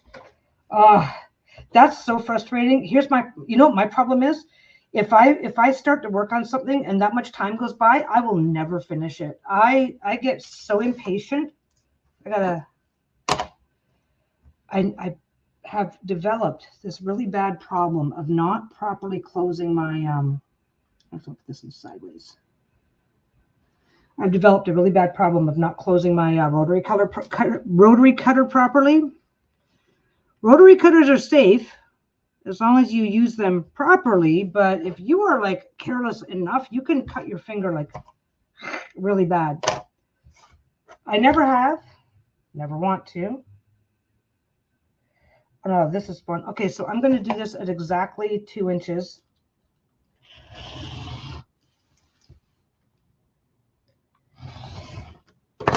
So this outside, the camera's not very well. This outside edge is exactly 2 inches.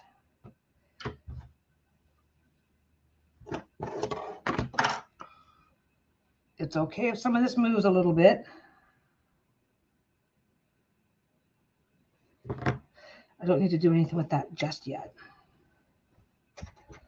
Okay, so that's lined up, and I don't need to touch that one. I just need to bring it into the 2 inches. This is fun because I'm trying to look through the ruler to line up 2 shades of blue that are super dark. So this is, like I said, this is going to be done in such a way. This is going to be done in such a way that if I have big gaps and spaces, then I can just take a piece this big and just make a square just to fill in gaps. I did that with some knitting. I have a couple of really scrappy knit blankets, and wow, why is that one so big? What did I do there? Oh, that's why, because I'm not lining up my ruler properly.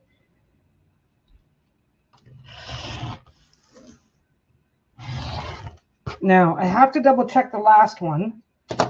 Even though I lined it up properly, I have to double check the last one just because I'm doing 2 inches all the way around. This one I lined up. This one I lined up with it, but I want it to be 2 inches. So if there's anything that's a little over, I just need to make sure I snip it off. There's the line. There it is.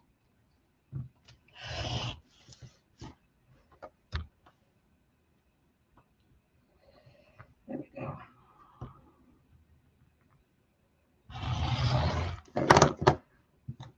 Just a little bit of crap to pull out. Okay. Next is leave all the pins in place for a moment.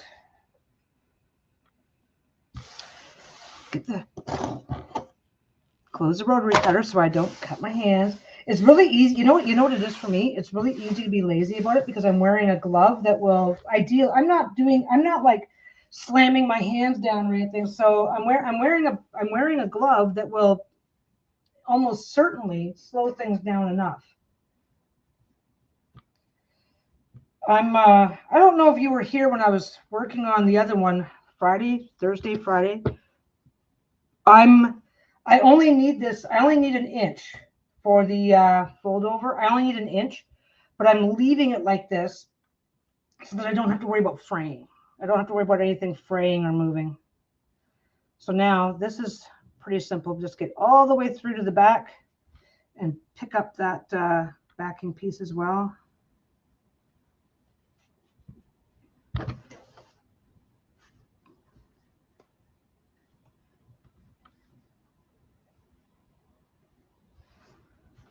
La la la.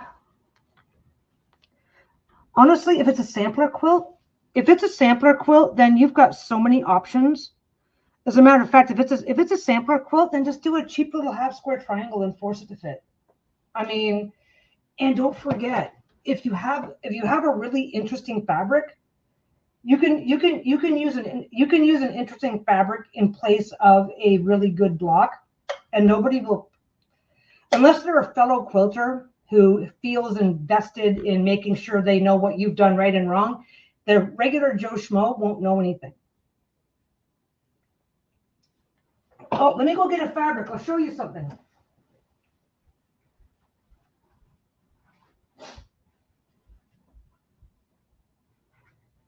Had a thought.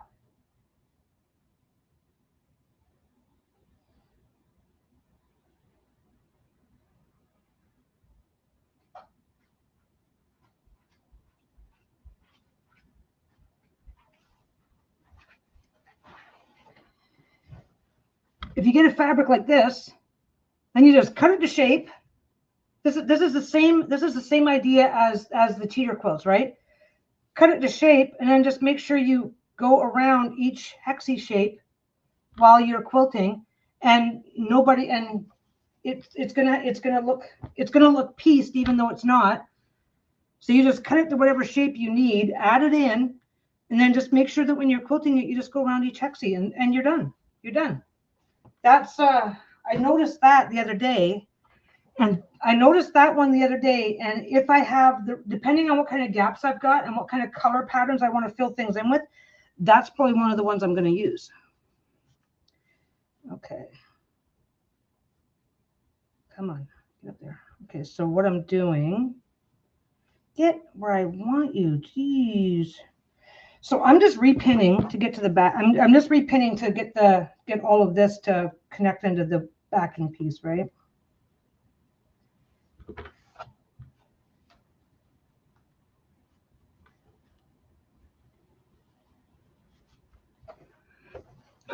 Anyway, so I only need an inch all the way around. I'm going extra because then I can store it.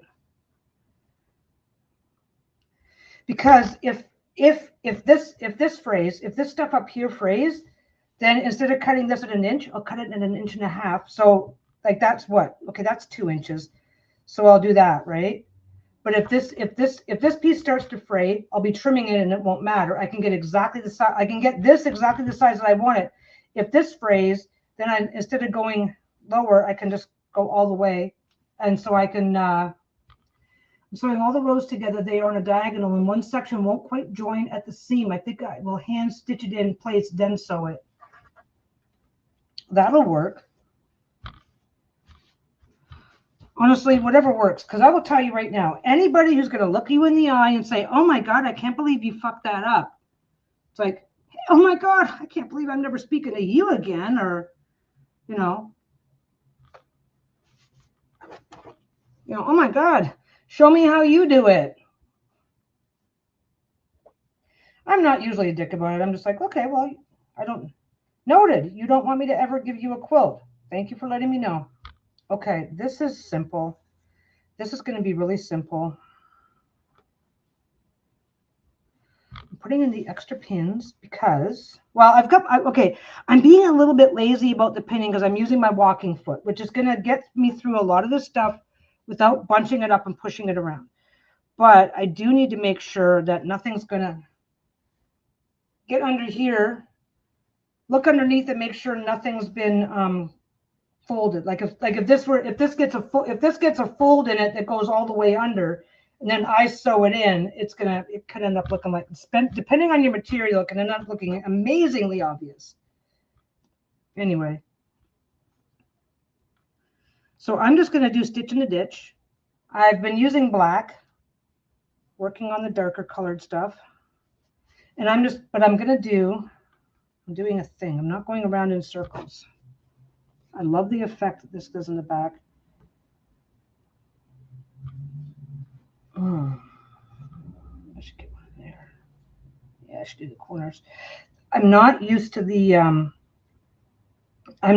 this particular batting. I usually use the other stuff, the diaper flannel. I usually use that batting. This is puffier stuff. So I want to make sure that I'm not fucking it up. Yeah, see, that's got a bit of a crimp in it. It's going to shift a little bit. Give it some character, as long as it's not pleating, as long as it's not completely folding like that, you're fine. But my OCD perfectionism is getting, you know what? Sometimes I'm working on a project and I have to remind myself, especially something like this. It's like, oh my God, I just fucked this up. And it's like, am I selling it?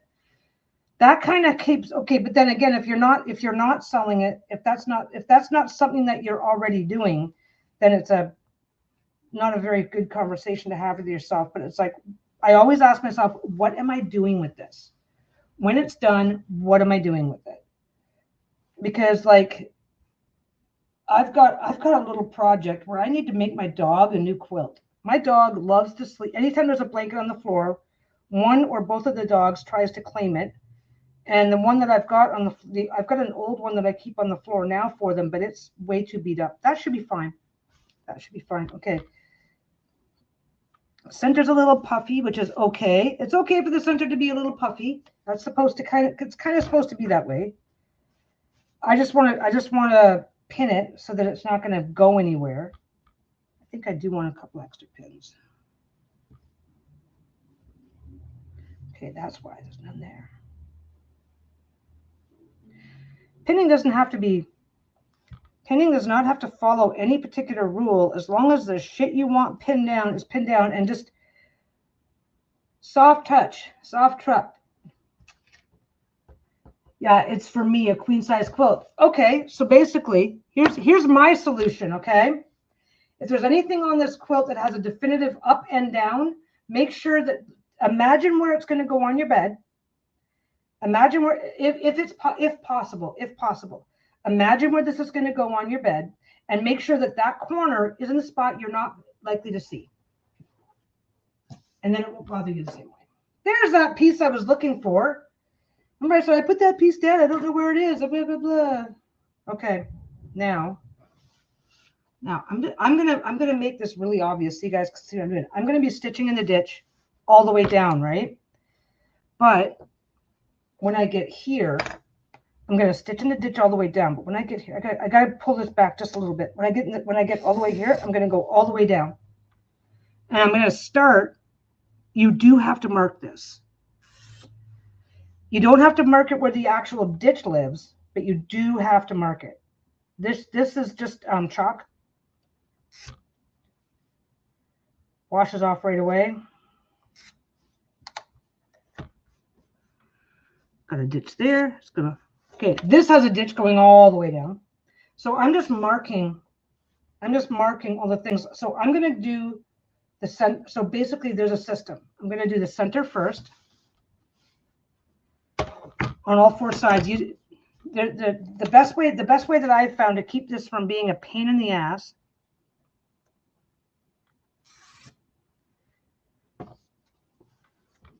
is to do the center. I want to do the center first because I do not want the center shifting. I do not want the center to shift. But no, I did a blanket. I did a blanket for myself. My dragon blanket, and one of the corners was like, not distinct. There was nothing serious or severe. One of the corners, like, oh, that one, the four corner pieces were rectangle shaped, and the one rectangle was still shaped properly, but it's like, I just don't think I did it like, or no, the four, anyway, I forget which one it was now, and there was the one little piece that's like, oh, I don't think I like that one as much, so it's down at the foot. It's down at the foot. It doesn't matter. So all I'm doing, I can see that I don't know if you got, well, yeah, you can see the ditch because the ditch is going to be right down these lines. So I just have to fill in the blanks. I just have to put something I can see where there's no actual ditch so I know where to start from. There's two ways to do this. Oh, one more side.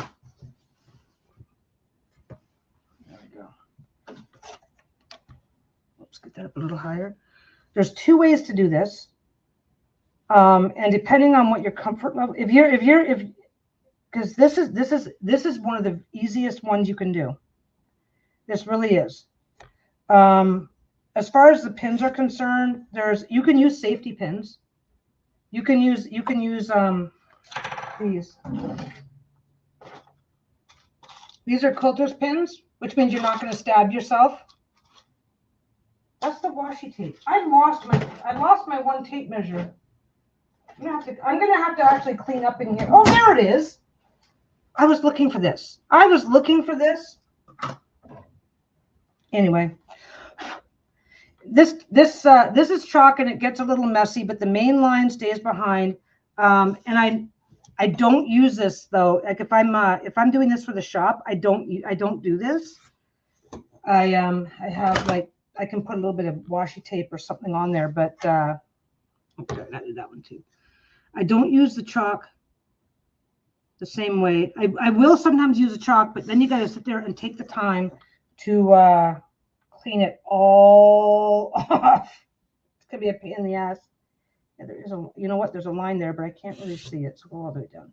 Okay, so that's all I gotta do is sew that. There's a couple of ways to do this. So if you are doing this and you're worried because I don't know if well, Helen's here and does quilting. I don't know if you have this problem, but every now and again I will have this problem where I'll start here and everything's like pushing that way as I sew. So if you're concerned about that, start in the middle and go out. And then start in the middle and go out and start in the middle and go out, which I'm debating. I have not worked with this batting before.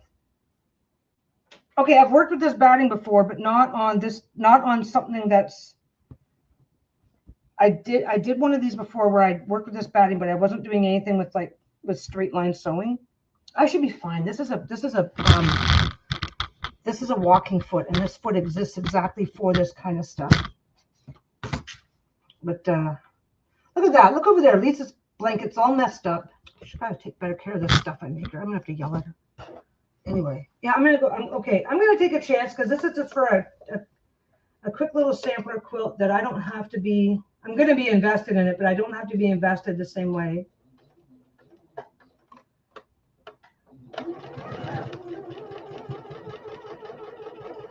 This makes a really cool pattern on the back, which is why I like it. I decided on the polka dots because no matter how I match, no two blocks, well, not no two, but when I'm starting to piece this all together, I want the back to look interesting too. So I decided on the polka dots, even though I could have done something else. Normally I would do the back in a black blender.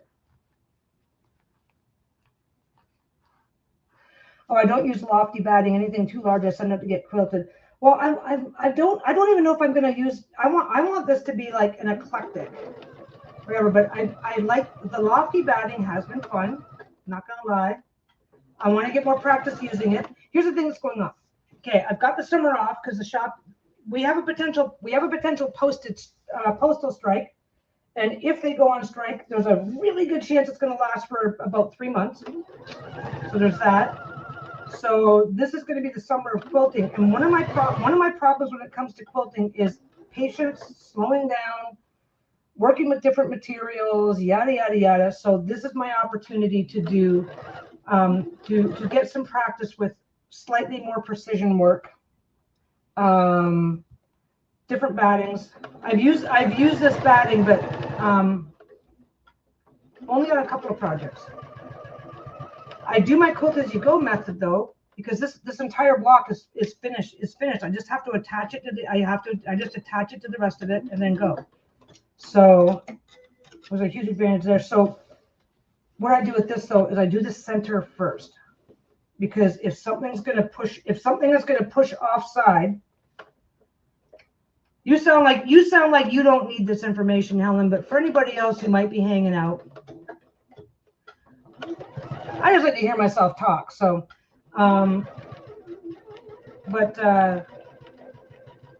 make it whatever you're doing. If you do the center first and work your way out, because I am doing the center first. This is going to be done first. I'm doing the center line, then I'll do the next two rows.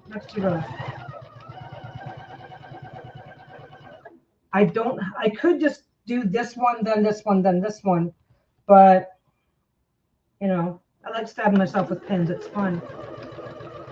The lofty batting is not. I don't have a problem with the lofty batting at all when I'm doing quilt as you go. I did a bigger project and that was a little bit more annoying, but it worked out. But one of the things that I need to do when it comes to one of the things I've done for the shop is learn how to get fast at sewing. Yeah, it's big, eh? One of the things for the shop is I learned how to get fast, which means that when I'm trying to slow down and do quilting, I have to remind myself to slow the fuck down. So this is what I'm going to focus on. This and Twitch. This and streaming games on Twitch. But anyway. Now, once I get the center done, I can just do the other two bang bang. I don't have to do anything special then, but for right now, I want to get the center done because I do not want it to shift. I do not want to catch a pleat.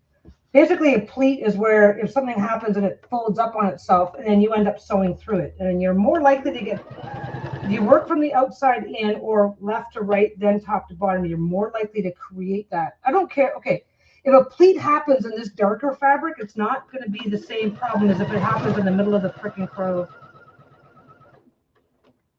I did like finding out, though, that this batting, on the other batting, I would have to come through the center here and do something with the crow because the batting itself would just break down. And apparently this isn't going to happen with this one. This is my, what was that? Whew. I saw a piece sticking up. I thought maybe it was, didn't catch. I did wide enough seams. It shouldn't have been a risk, but you never know.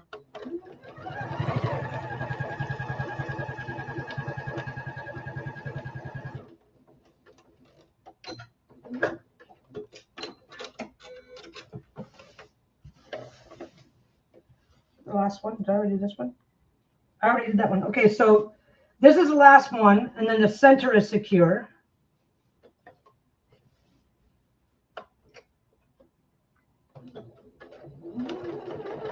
I know I'm supposed to draw my bob into the top, but I'm too lazy for that. I am, it's bad.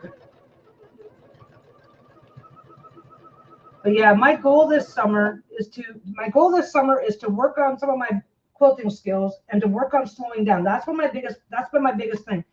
If I'm just slamming together a quilt that doesn't need a lot of work, and I did a video, I did a quilt in like 4 hours from beginning to end.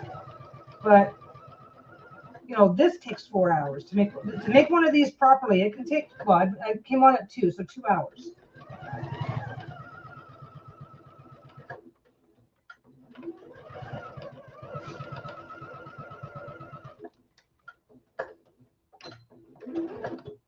Okay. So all four of the center ones are done. So now I can just do the next one and the next one and just be done. I haven't decided yet. And just slowly stitching in it. This is basically, that's what I need. I need to slow the fuck down on my desk because I will like just go, which is fine. I mean, that's how I when it comes to doing stuff for the shop, you have to be able to, not have to, but it's, you know, like considering where the shop is concerned, you have to be able to be fast at some things. I don't zip through everything at top speed, obviously, because you can't. But you got to be able to zip through some of it super fast, because if I spend 2 hours making a bag, the very first tarot bag I made took me 45 minutes. It's like there's just no way. There's no way to make enough bags to be worth running a shop if you can't make them faster than that. So when you've spent the last almost 8 years, I've been doing this for almost 8 years now. Spending all that time learning to go fast, learning to find ways to speed up and be super uber efficient. And oh, I didn't get this last one in. Where's my ruler? There it is. This one I didn't get in. This one I missed.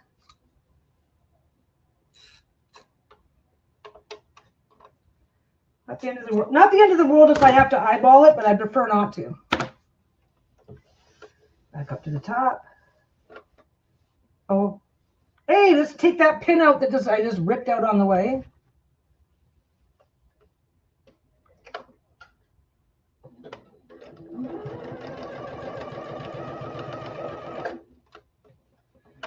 Normally, if I was doing this as a tarot mat to sell, I would have drawn my bobbin up to the top and yada yada yada. But it's just going to be on a sampler quilt, a sampler self-learning quilt. So I'm going to not worry about life.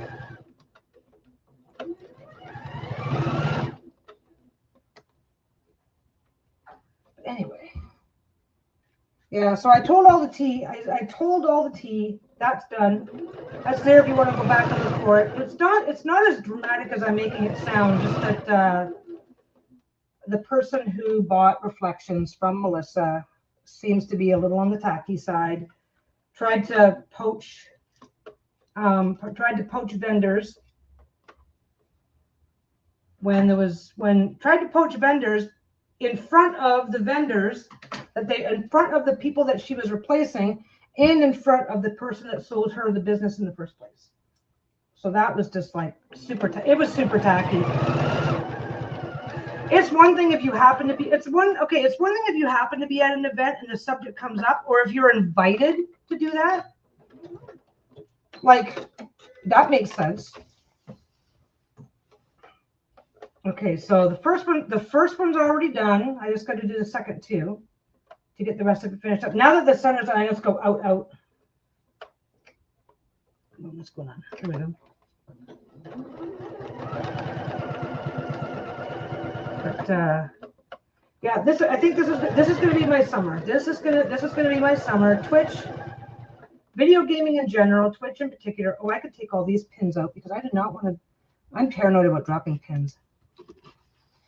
Yeah, it was obvious. It was very inconsiderate and very oblivious. And their new location, yeah, I actually don't see them ultimately doing all that well, which is really sad because a couple of the ladies that work there made the transition and are now working at the other location, and they've been working with Reflections for like 30 plus years. So I hope they don't get, I hope they don't end up being the baby thrown out with the bathwater, and that they've got other stuff going on that is going to sustain them.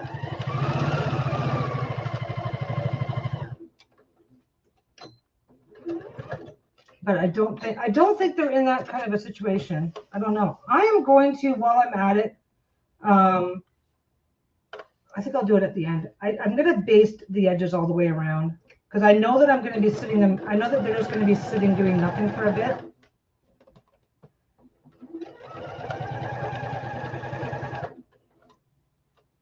Okay, that pin can come out, but that pin's staying. Yeah, I'm gonna baste the edge. Oh, both pins have to come out. Let's get that one a bit closer.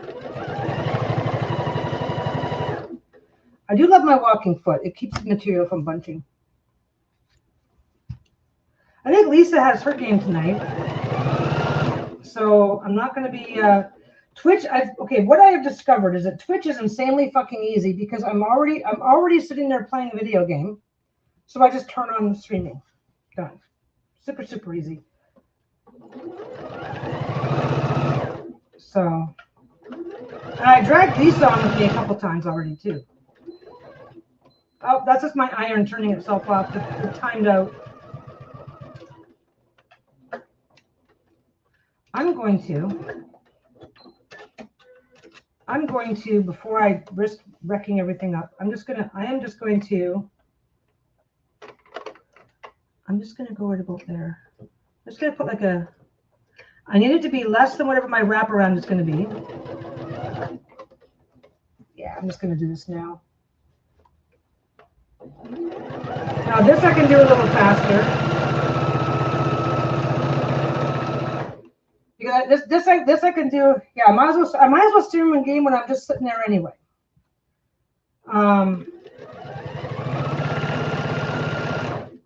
I won't be streaming and gaming while Lisa's doing. I won't be doing that while Lisa's doing her game with Dawn because it would just be conflicting people talking. There. I'm not agonizing about this stitch. This is just to help keep things from fraying and stuff, so that and if I find that it's a problem, I can just oh, I didn't do that one either. Or I rubbed all the, basically once you get going, it's really easy. The chalk comes off really easy.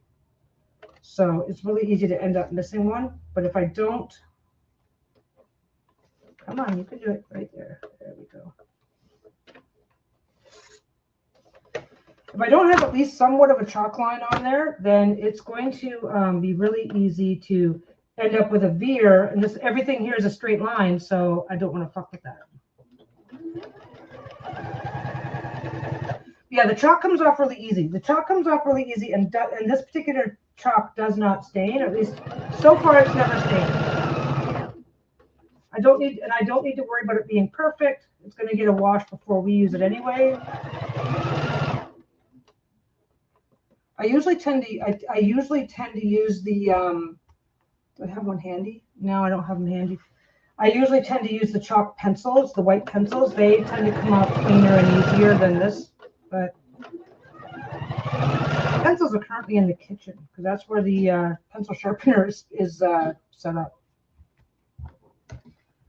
Yeah, it's a. Oh wait, I'm not sure if she's playing. I'm not sure if they've got game tonight.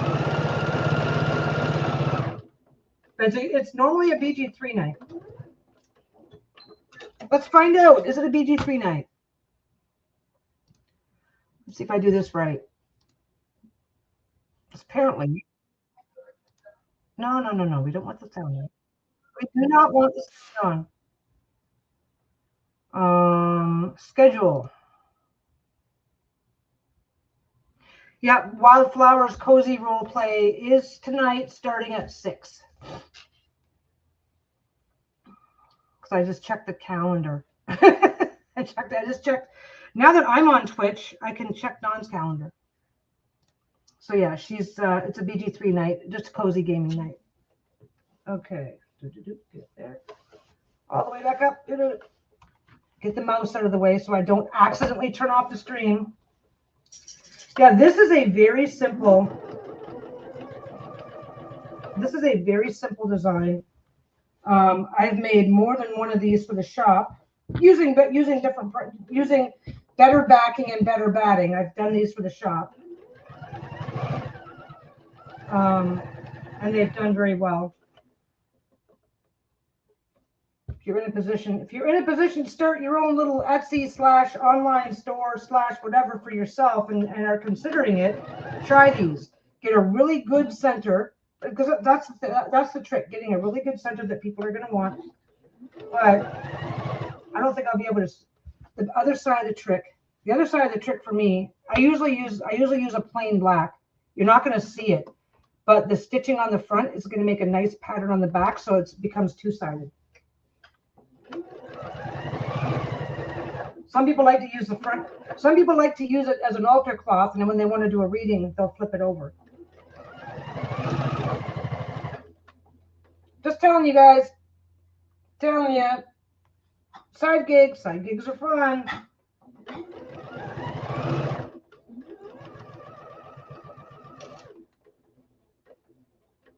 But as a professional assessment, what works best to do these as a tarot cloth? What works best is, do I have it handy? The diaper flannel, the heavier flannel, flannelette. Not like flannel like a flannel jacket. That light flannel that they use for diapers.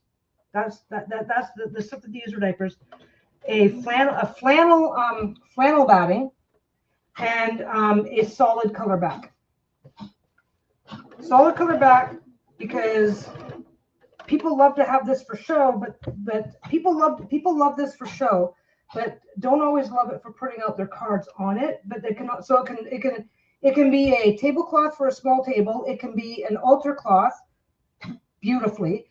It can be a center. It can be some sort of a centerpiece for your table. You can do all sorts of stuff with it.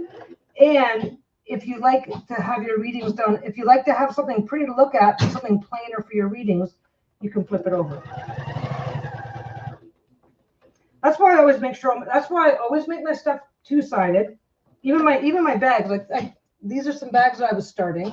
I'll be finishing them. Like, you know, I got ship foam, so I've got that on the front, right? And then I've got a matching. This is called a blender. It's all variegated within the same color.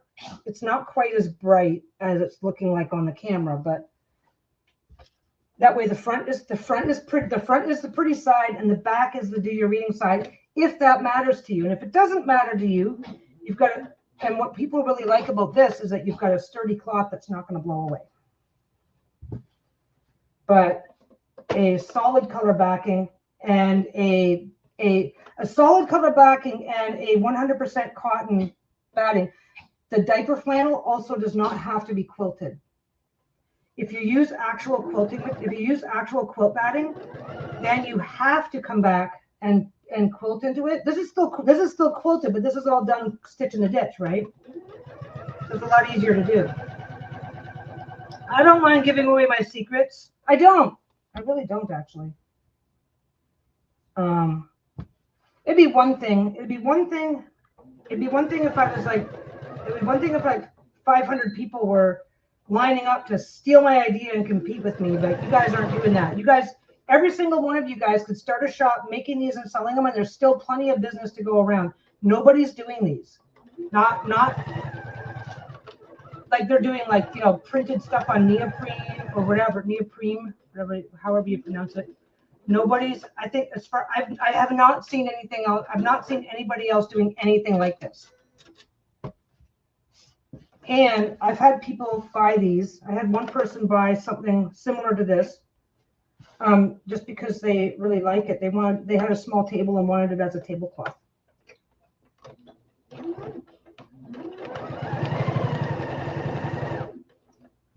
And that was, yeah, it's not going to show. It's not going to show up for. Yeah, you can kind of see the lines a little bit, but it's got.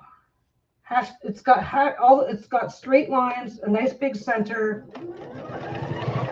This is one doing this, keeping it simple, keeping it really simple, but with attention to quality, has made this one of the most popular designs I've ever done.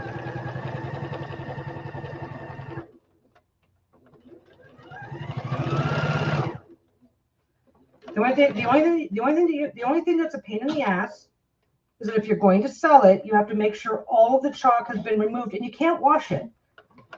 You can't just go, if you wash it, washing it puts a texture into the fabric, and that should be up to the customer to decide whether or not they want it. So these are all just spot clean. Yeah, it's super simple, super easy, and like I said, quality. Diaper flannel. I've got a piece. I'm gonna go get a piece. Is what I'm gonna do.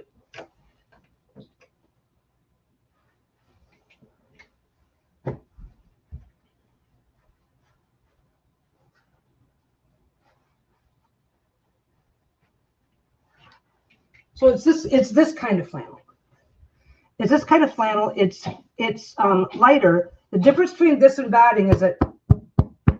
So all I've got to do, this does not require actual quilting. So that piece stays blank, nothing happens. Yeah, he's probably just licked something off the floor. How you doing, buddy? Are you okay? Yeah, really? You know what his problem is? He's perfectly fine. He doesn't swallow. When he gets coughing, he says like cough, cough, cough. Cough, cough, cough. And then whatever's like bugging him, he doesn't brush cotton, anything that works, right? But this is called flannelette. It is the same material that people buy when they're making their own diapers at home. You do your diaper, you fold it in like half or thirds or whatever it takes, make your kid's diaper. That's all this is. But a good cotton that doesn't require a lot of quilting. Puppy, I'm gonna go get you a treat. Just a second. Let me just make you swallow. Come here.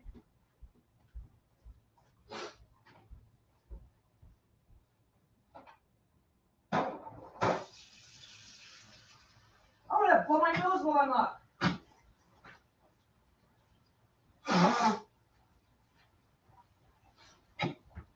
Puppy, you're okay. Just wash my hands right quick. Okay, what have we got? What have we got that you're gonna eat? There we go. Just a minute.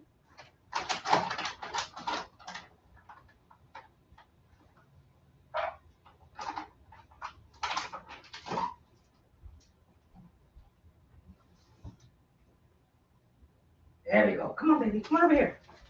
Let the internet see you. Can you guys see him? Oh, you can't see him. That's okay. Over here. There you go.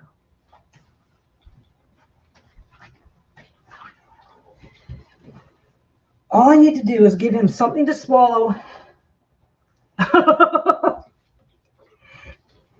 Yeah, I've used the high-end batting that's rated for 10 inches. This has been one of my favorites. This has been one of my favorites because if I want it to be extra thick, I can just double or triple it up or do whatever I want to do. I usually just use one layer. It will never bunch up or slump or do whatever, stuff when after a while, regular batting can do all sorts of funky things that you don't want to do. Yeah, that one's still gotta go. And yeah, I usually do a solid color back that's complementary to whatever's going on in the front because it's I do self binding. I do not do it. I don't do a separate binding. So normally that whatever is my back is going to fold around to be the binding on the front. I only do an inch, so it's only going to be a half inch when it's done. So a complementary binding that matches the back, matches the front in some way, shape, or form. Mind you, some people prefer. I don't think anybody cares about what they're getting, but some people when they're sewing just don't do self-binding. So any binding that works, but yeah, just an eye to quality Make sure those lines are nice and straight. Take your time, yada, yada, and you will have people that will want these. I mean, I'll be honest, like I'll throw half a dozen in the shop, and my grandma's Yorkies used to do this strange snort thing. Oh, he does all sorts of things. If I sneeze, he'll start trying to howl. Lisa taught him that. But anyway, no, basically, depending on what you're making, this is what I was doing. This is what I was doing a bunch of these a couple of years ago. I was doing a bunch of these while I was trying to get the hang of what you doing? Oh, buddy, come here. You can't have that. There's not even, I don't think there's anything in it, is there? It's empty. It's an empty bag. There you go.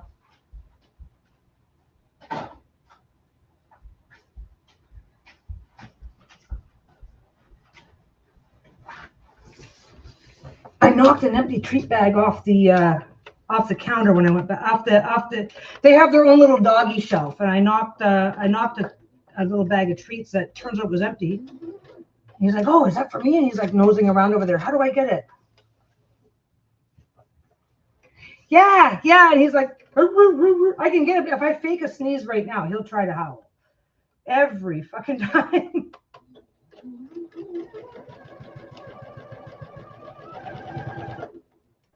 I don't really have to do the edges here, but since I know for a fact that I'm going to let it sit for a while, I am going to do the edges. I usually try to avoid doing the edges so I don't have double and triple layers of stitching on the back. But this is going to get integrated into a blanket. But yeah.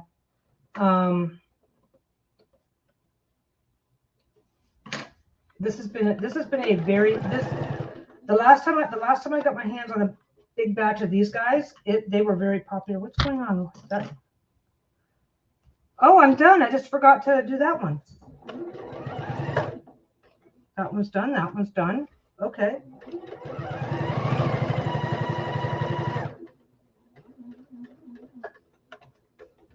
That was the very first one.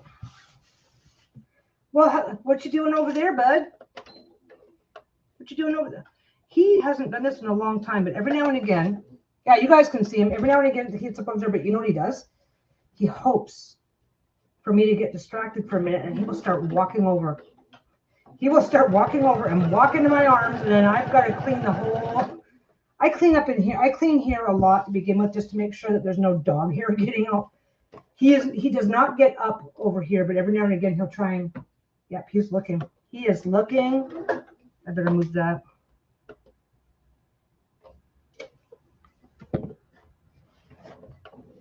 It's like, you have not been paying nearly enough attention to me today, so I need to like get. Yep, see him? He's working up the nerve. He has no problem jumping up onto the back of the couch. He's kind of testing to see if I'm going to yell at him to get down, or if I'm going to go, no. Yeah, he's over here now. But you guys can see his little areas. Just a minute. What time is it? It's 20 after 4. I'll finish this and we'll give you a cuddle, okay?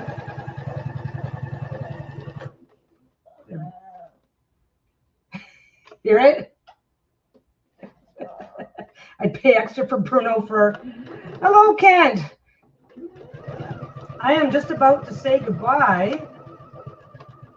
Bruno can't. Bruno is a power shedder. He can't be over here, but I'm not going to punish him for wanting attention. So, oh yeah, just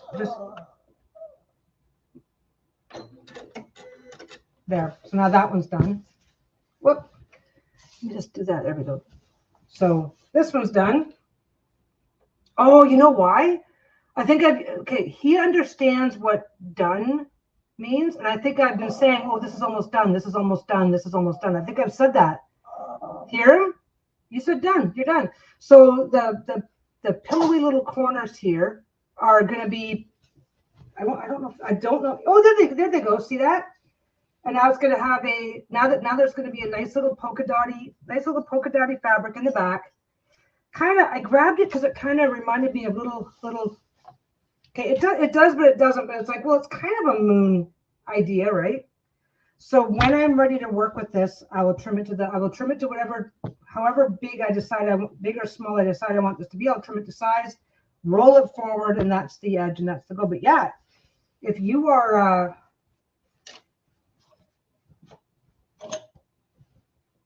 this does very well.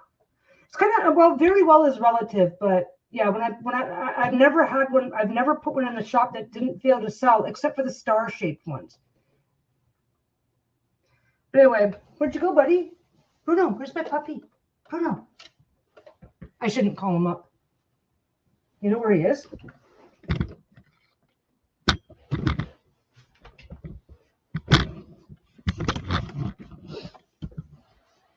What you doing?